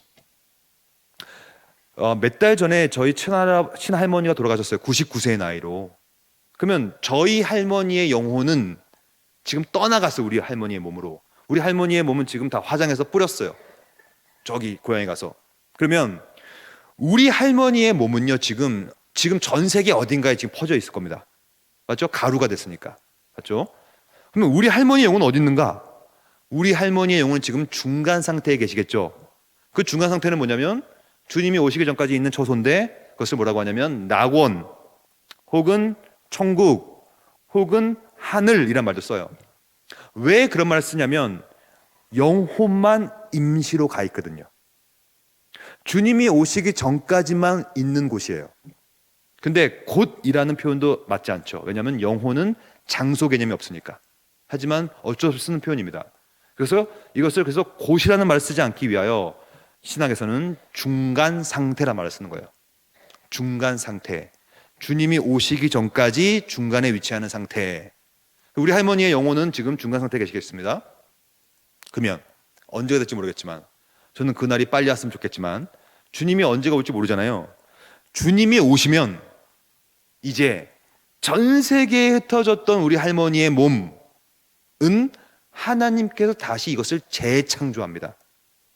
그래서 중간 상태에 있는 영혼과 함께 다시 만나게 돼요. 그것을 뭐라고 하냐? 몸이 다시 사는 것과 라고 하는 부활이라고 하는 거예요. 부활. 그러니까 부활이라는 것은 어딘가에 임시로 있었던 영혼, 빠져나간 영혼이 다시 결합되는 걸 말하는 거예요. 그래서 무덤이 열려서 다시 한번 그 무덤 안에 있는 몸과 영혼, 중간 상태의 영혼이 만나게 되는 것, 그게 부활이라는 것이죠. 그 부활은 재림 때 벌어질 것이고, 그래서 죽고 나면 임시적으로 분리되는 겁니다. 나중에 만나게 됩니다. 그래서 기독교라는 종교는 단 한 번도 몸을 경시한 적이 없어요. 몸은 되게 소중한 겁니다. 왜냐하면 우리 현재의 몸은 앞으로 영원토록 우리가 함께할 몸이 됩니다. 근데 여러분들 가운데 별로 지금 분위기가 안 좋아졌죠. 왜냐하면 나는 내 몸이 별로 마음에 안 드는데, 좀 더 날씬한 몸, 좀 더 이쁜 얼굴로 했으면 좋겠는데, 좀 더 좋은 피부가 여러분, 그런 것들은 전혀 생각할 필요가 없어요. 왜냐? 부활체는 영적인 몸입니다. 그러니까 뭐 몸매, 피부 이런 거와 상관이 없는 몸이에요. 예, 정말 상관없어요. 부활체는 영적인 몸이니까, 그러니까 그런 생각을 다 버리셔야 됩니다. 영적인 몸으로 아까 우리가 봤던 영광의 자유, 죄로부터 완전하게 탈피되어 버린 영화스러운 몸을 갖고 영혼으로 살게 되는 것이죠. 그것이 이제 부활하게 된다는 것이거든요. 여기까지가 바로 죽음에 대한 성경적인 정의고요. 그러면 죽음에 대한 신학적인 정의는 뭔가? 이게 오늘 주제와 연결됩니다. 죽음은 어떠한 사전적으로는 분명히 영구적인 중단이라고 얘기하는 것이고요. 성경적인 정의는 몸과 영혼의 분리를 말하는 것이고, 하지만 신학은 좀 다른 얘기를 합니다. 신학에서 죽음은 뭐라고 하냐면 바로 죄의 형벌입니다. 그러니까 죽음이 있다는 것은 죄가 있었기 때문에 죄의 결과요, 죄의 형벌이죠. 그래서 성경은 바비크가 이렇게 잘 말했어요. 하나님이 주신 생명이라는 선물을 복으로 규정하고 환영합니다. 그래서 원래는 죄만 짓지 않았더라면 영생합니다. 원래 아담과 하와는. 그러나 죽음이라는 것은 죄에 대한 형벌이에요. 신학적으로는. 그래서 죄와 사망에 대한 그리스도의 승리는 신자들에게는 다시 한번 부활을 시켜서 그 죽음을 극복하게 만들어주는 것이고, 그러니까 이 부활이라는 것이요, 우리 신자에게는 너무 복된 거예요.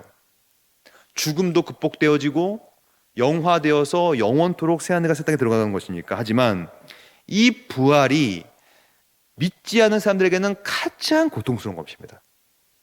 왜냐하면 예수를 믿지 않은 사람이 지금 죽으면요, 어차피 몸과 분리되기 때문에 영혼만 지옥에 가 있어요. 임시로. 왜냐하면 몸이 없으니까. 그래서 영원토록 있는 것이 아니라 주님이 오시기까지 거기 있게 됩니다. 주님이 오시면 예수를 믿는 자도 믿지 않는 자도 다 부활해요. 다. 근데 이 부활의 이유가 달라요. 우리가 부활하는 이유는, 신자가 부활하는 이유는 영생을 받기 위해서 부활하는 겁니다. 여기 나와 있습니다. 그리스도의 왕족 통치의 첫 열매를 누리고 하늘에서 그리스도와 함께 예비된 복을 누리기 위하여 부활을 하게 되는 것인데요, 안타깝게도 불신자들은 고통을 받기 위해서 부활해요. 원래는 몸이 없어서 영혼은 고통을 못 받거든요.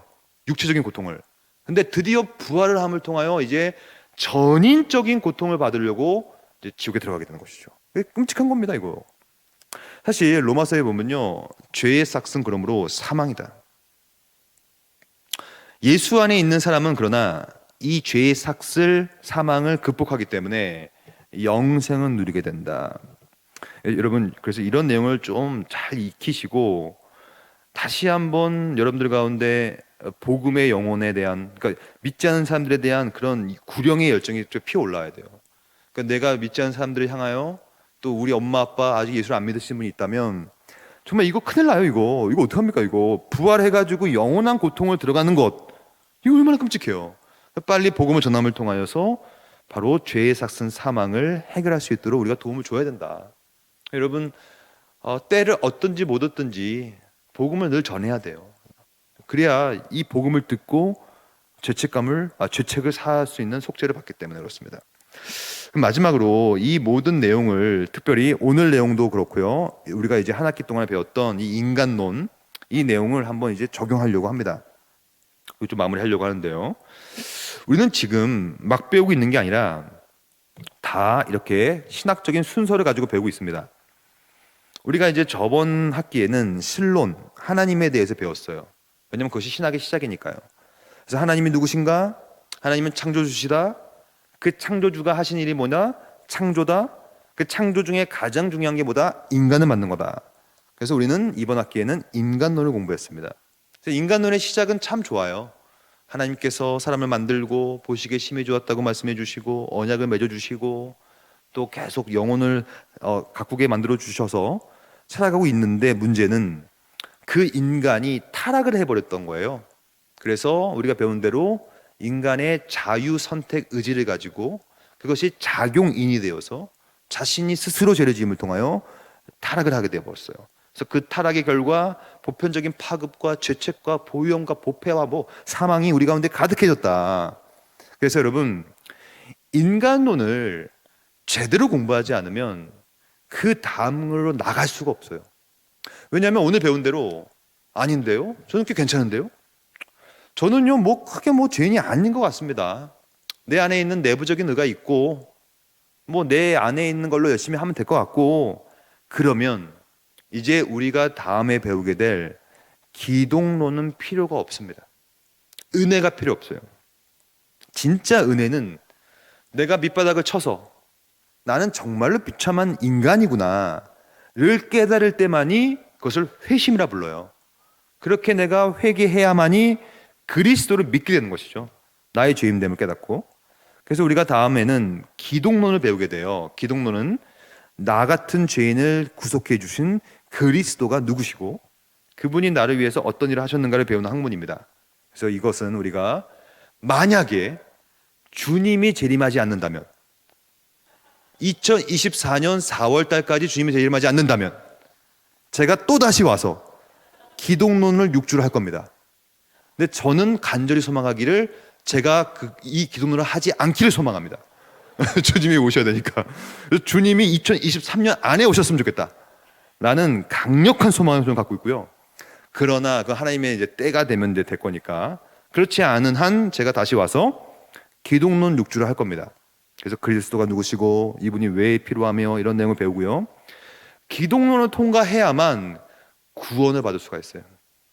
예수라는 그리스도를 믿어야 구원을 받아서 구원론도 주님이 2024년 여름을 지나서까지 안 오시면 또 2024년 10월 달에 또 와가지고 제가 또 구원론을 하면서 우리가 또 구원에 대해서 살펴볼 겁니다. 그래서 할 건 많아요. 지금 기독론도 해야 되고 구원도 해야 되고, 주님이 2025년에 안 오신다면 그러면 또 제가 4월에 와가지고 교회론 6주를 또 하고, 또 안 오신다면 2025년 우리가 10월 달에 또 종말론까지, 그러면 이제 이 7개를 마무리하는 대장정의 3년 동안 이걸 이제 하게 되는 것이죠. 그래서 이거는 밀접한 관련이 있어서 인간과 기독과 구원 통과하면요, 구원을 받은 사람들이 한두 명이 모이면 교회거든요. 그래서 교회론을 공부해야 되고, 그리고 이 모든 것들은 사실은 죄 때문에 늘 왜곡되어지고 잘못되고 있는 것이 많아요. 그래서 종말론을 우리가 공부하면 이것이 어떻게 완성되느냐. 그럼 우리는 이것을 공부하는 이유는 뭐냐면 오늘도 나 스스로의 상태를 점검해 보는 것이죠. 우리가 이 배운 내용인데요, 이것을 참 적용하려고 합니다. 일단 우리는 지금 현재 3번째 상태에 위치하고 있습니다. 왜냐하면 여러분과 저는 창조를 처음에 아담과 하와로 태어난 것이 아니기 때문에 이제는 죄를 지을 수도 있고 짓지 않을 수도 있는 상태는 아니에요. 우리는 반드시 타락을 한 이후의 사람들이기 때문에 원래 우리의 상태는 죄를 짓지 않을 수가 없는 상태, 반대로 말하면 무조건 죄를 지을 수밖에 없는 상태에 빠진 사람들입니다. 근데 드디어 그 비참한 죄의 상태 속에서 예수님을 만남을 통하여 그 예수의 공로에 힘입어 낯선 의를 전가받음을 통하여 은혜 가운데 있음을 통하여서 이제 신자가 된 겁니다. 신자. 그러니까 여러분들은 이제 신자입니다. 신자가 할 일은 뭐냐면 이제 한 번이라도, 여러분 단 한 번이에요. 많이도 못해요 사실 죄 때문에. 한 번이라도 죄와 싸우면서 죄를 안 지을 수 있는 상황을 만들어 보는 것. 근데 이것은 내 힘으로 할 수는 없고요. 절대로 할 수 없어요. 이건 전부 다 성령과 더불어 성령께서 친히 말할 수 없는 탄식으로 간구해 주심을 통하여 우리 안에서 펼쳐지는 역사인데요. 하지만 성령이 하시지만 동시에 여러분들도 해야 됩니다. 협력이기 때문에. 그래서 오늘도 싸우는 겁니다. 계속 싸우는데 언제까지 싸우냐면 주님이 오실 때까지, 즉 이 싸움이 마칠 때까지, 이 싸움이 종말이 될 때까지. 그것이 영화거든요. 그러니까 이미 여러분 승리는 따놓은 당상입니다. 주님의 재림하는 순간 죄로부터 극복하기 때문에. 근데 그 전까지 해나가는 거예요. 이 해나감을 통하여서 이 해나가는 것이 바로 영화 이후에 우리가 받게 될 상급이 될 겁니다. 사실 종말론은 우리가 나중에 공부할 때 이 상급에 대해서 배울 건데요, 상급은 존재합니다. 그러나 잘 기억하세요. 이 상급을 또다시 신율법주의로 이해하면 안 됩니다. 그래서 상급이 있다고? 내가 한번 또 해볼까? 이렇게 하면 안 돼요. 그럼 불가능합니다. 그러면 이 상급이 뭐냐면, 상급은 어디에 근거하냐면 그리스도의 공로에 근거해요. 그래서 어떤 말이냐면 주님이 오시면 우리가 부활하게 됩니다. 부활을 하면요 우리가 영화가 돼요. 영화는 뭐냐면 이제는 죄를 지을 가능성이 없는 상태가 됩니다. 생각해 보세요. 지금 만약에 여러분들한테 제가 여러분들이 한 만큼 여러분들이 6주 동안에 얼마나 출석을 열심히 했는가, 얼마나 제대로 했는가 시험 보고, 그래서 고득점자한테는 제가 상품권을 10만 원 드리고 좀 덜 하면 5만 원 드리고 이렇게 한다고 생각해 봐요. 그러면 아마 이 가운데서 아마 질투가 나올 겁니다. 아니 저 사람은 나보다 못했는데 왜 저렇게 하나. 그리고 만약에 제가 여러분들 가운데 제일 잘한 사람에게 막 너무나 제가 막 그냥 친하게 막 극진하게 대접하고 막 같이 밥도 먹고 막 같이 막 제 책도 드리고 막 이렇게 하면 질투 날걸요 아마. 왜냐? 아 나도 했는데. 즉 지금은 누가 더 많이 받고 누가 더 큰 상을 받으면요 반드시 질투를 합니다. 왜냐? 죄인이기 때문에. 그러나 상급은 세 번째 상태가 아니라 네 번째 상태에 있는 거예요. 그 말은 죄를 지을 가능성이 없는 상태에서 받는 겁니다. 그러면 만약에 천국 갑니다. 그럼 솔직히 말해서 여러분, 저보다 예수를 믿었기 때문에 비참하게 순교당한 분이 더 상급을 받아야 될 건 당연한 거 아니겠습니까? 그렇잖아요. 그럼 당연하죠. 그러면 지금은 누군가가 나보다 더 큰 상을 받으면요 질투가 납니다. 내가 잘하든 못했든 상관없이. 근데 그때가 되면요, 만약에 누군가가 나보다 더 큰 상을 받으면요, 왜 그분이 상을 받냐면 그리스도의 공로가 있었기 때문에 상을 받는 거예요. 즉 누가 더 큰 상을 받는다 그러면 너무 기쁜 거예요. 왜냐? 그 사람의 공로가 아니라 그리스도의 공로에 힘입어 했기 때문에. 그래서 만약에 우리 앞에 있는 형제가 더 큰 상을 받았다 그러면 지금은 제가 질투나지. 하고 있어요? 뭐가 있길래 더 많이 받아? 이렇게 할 거 아닙니까? 근데 그때가 되면 만약에 형제가 저보다 더 큰 상을 받는다 그러면 우리 모두가 크게 기뻐할 수밖에 없어. 왜냐하면 와 그리스도께서 저 형제를 위해서 큰 일을 하셨구나, 성령께서 도와주셨구나. 그렇게 공로 때문에 그리스도의 공로가 더 커지는 개념이에요. 여기는 어떠한 비교도 없고 질투도 없으며 서로 싸움도 없어요. 왜냐? 상급은 이 땅에서 내가 죄와 싸운 결과 성령과 더불어 우리가 만약에 죄와 싸워 이겼다면 나의 공로가 아니거든요. 그리스도와 성령의 공로이기 때문에 그것이 바로 영화 때의 상급으로 드러나게 되는 것이다. 그래서 여러분 많이 상급을 받으시길 바래요. 저는 솔직히 여러분들이 저보다 더 큰 상을 받았으면 좋겠다 싶어요. 왜냐하면 그것은 지금 그렇게 되면 저는 질투 쩔어버립니다. 뭐 했다고 이렇게 됩니다. 그러나 그때가 되면 저보다 더 큰 상을 받았다는 얘기는 그리스도께서 더 큰 역할을 했다는 뜻이거든요. 그럼 그리스도의 공로가 더 커져요. 그럼 같이 기뻐하는 것이죠. 그렇게 기쁨으로 여호와의 영광 가운데 있게 되는 것, 그것이 네 번째 상태거든요. 그래서 저는 마무리하겠습니다.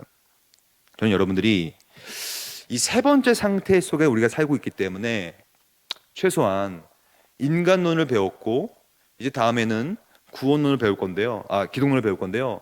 그 사이에서 이제는 한번 싸워보는 거예요. 그래서 오늘도 한번 싸워내 보시고 어제보다는 오늘 좀 더 싸워보시고 그래서 이 내용을 좀 살아내시는 것까지 갔으면 좋겠어요. 이게 쉽지는 않습니다. 원래 신학이라는 것은 그렇게 바로바로 적용되기가 어려워요. 그러나 의도적으로 그래 내가 참 죄인임을 깨닫고 그래서 이제부터는 그냥 말로 하지 마시고요. 속으로 내가 당신보다 더 큰 죄인입니다. 이 관점만 갖고 살면요. 세상은 핑크빛이 됩니다. 그러니까 반대가 되면 안 돼요. 너보다 내가 낫지 이렇게 되면요. 이제 분열되고 난리가 나는 거예요. 교회가 잘 되려면 그래도 당신보다 내가 더 죄인이죠. 또 어떤 사람 그래도 당신 내가 더 죄인입니다. 이렇게 되면요. 어떻게 되냐면 우리 안에는 소망이 없어요. 다 죄인이니까. 그래서 그때 비로소 예수님을 믿게 되는 겁니다. 우리 모두 다 소망이 없구나. 다 죄인이구나. 은혜가 필요하구나. 외부의 은혜가 필요하구나. 내부적인 것은 없구나. 이것이 교회입니다. 그래서 이 교회론을 잘 세우셔서 이 배운 내용을 전인으로 살아내시길 소망합니다. 주님이 재림하시지 않는다면 내년에 꼭 와서 다시 한번 기독론 시간을 가졌으면 좋겠습니다. 기도하겠습니다.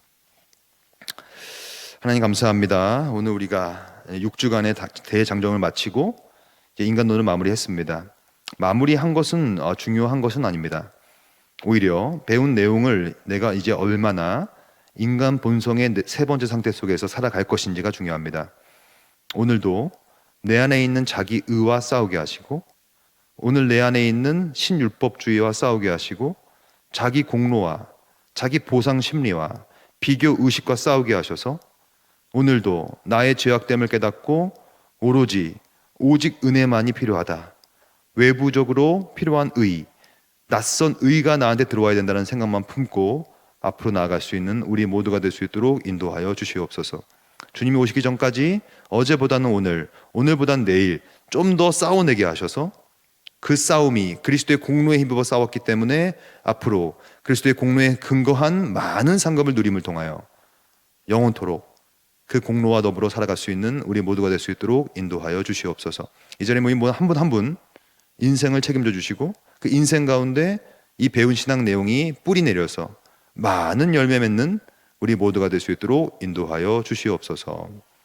우리가 다시 만날 그날까지 우리를 보호하여 주시고 인도할 줄 믿사오며 우리를 죄로부터 사해 주시고 우리를 모든 죄의 노예 가운데서 해방시켜 주신 예수 그리스도의 이름으로 기도드립니다. 아멘. 수고 많으셨습니다. 여러분 감사합니다.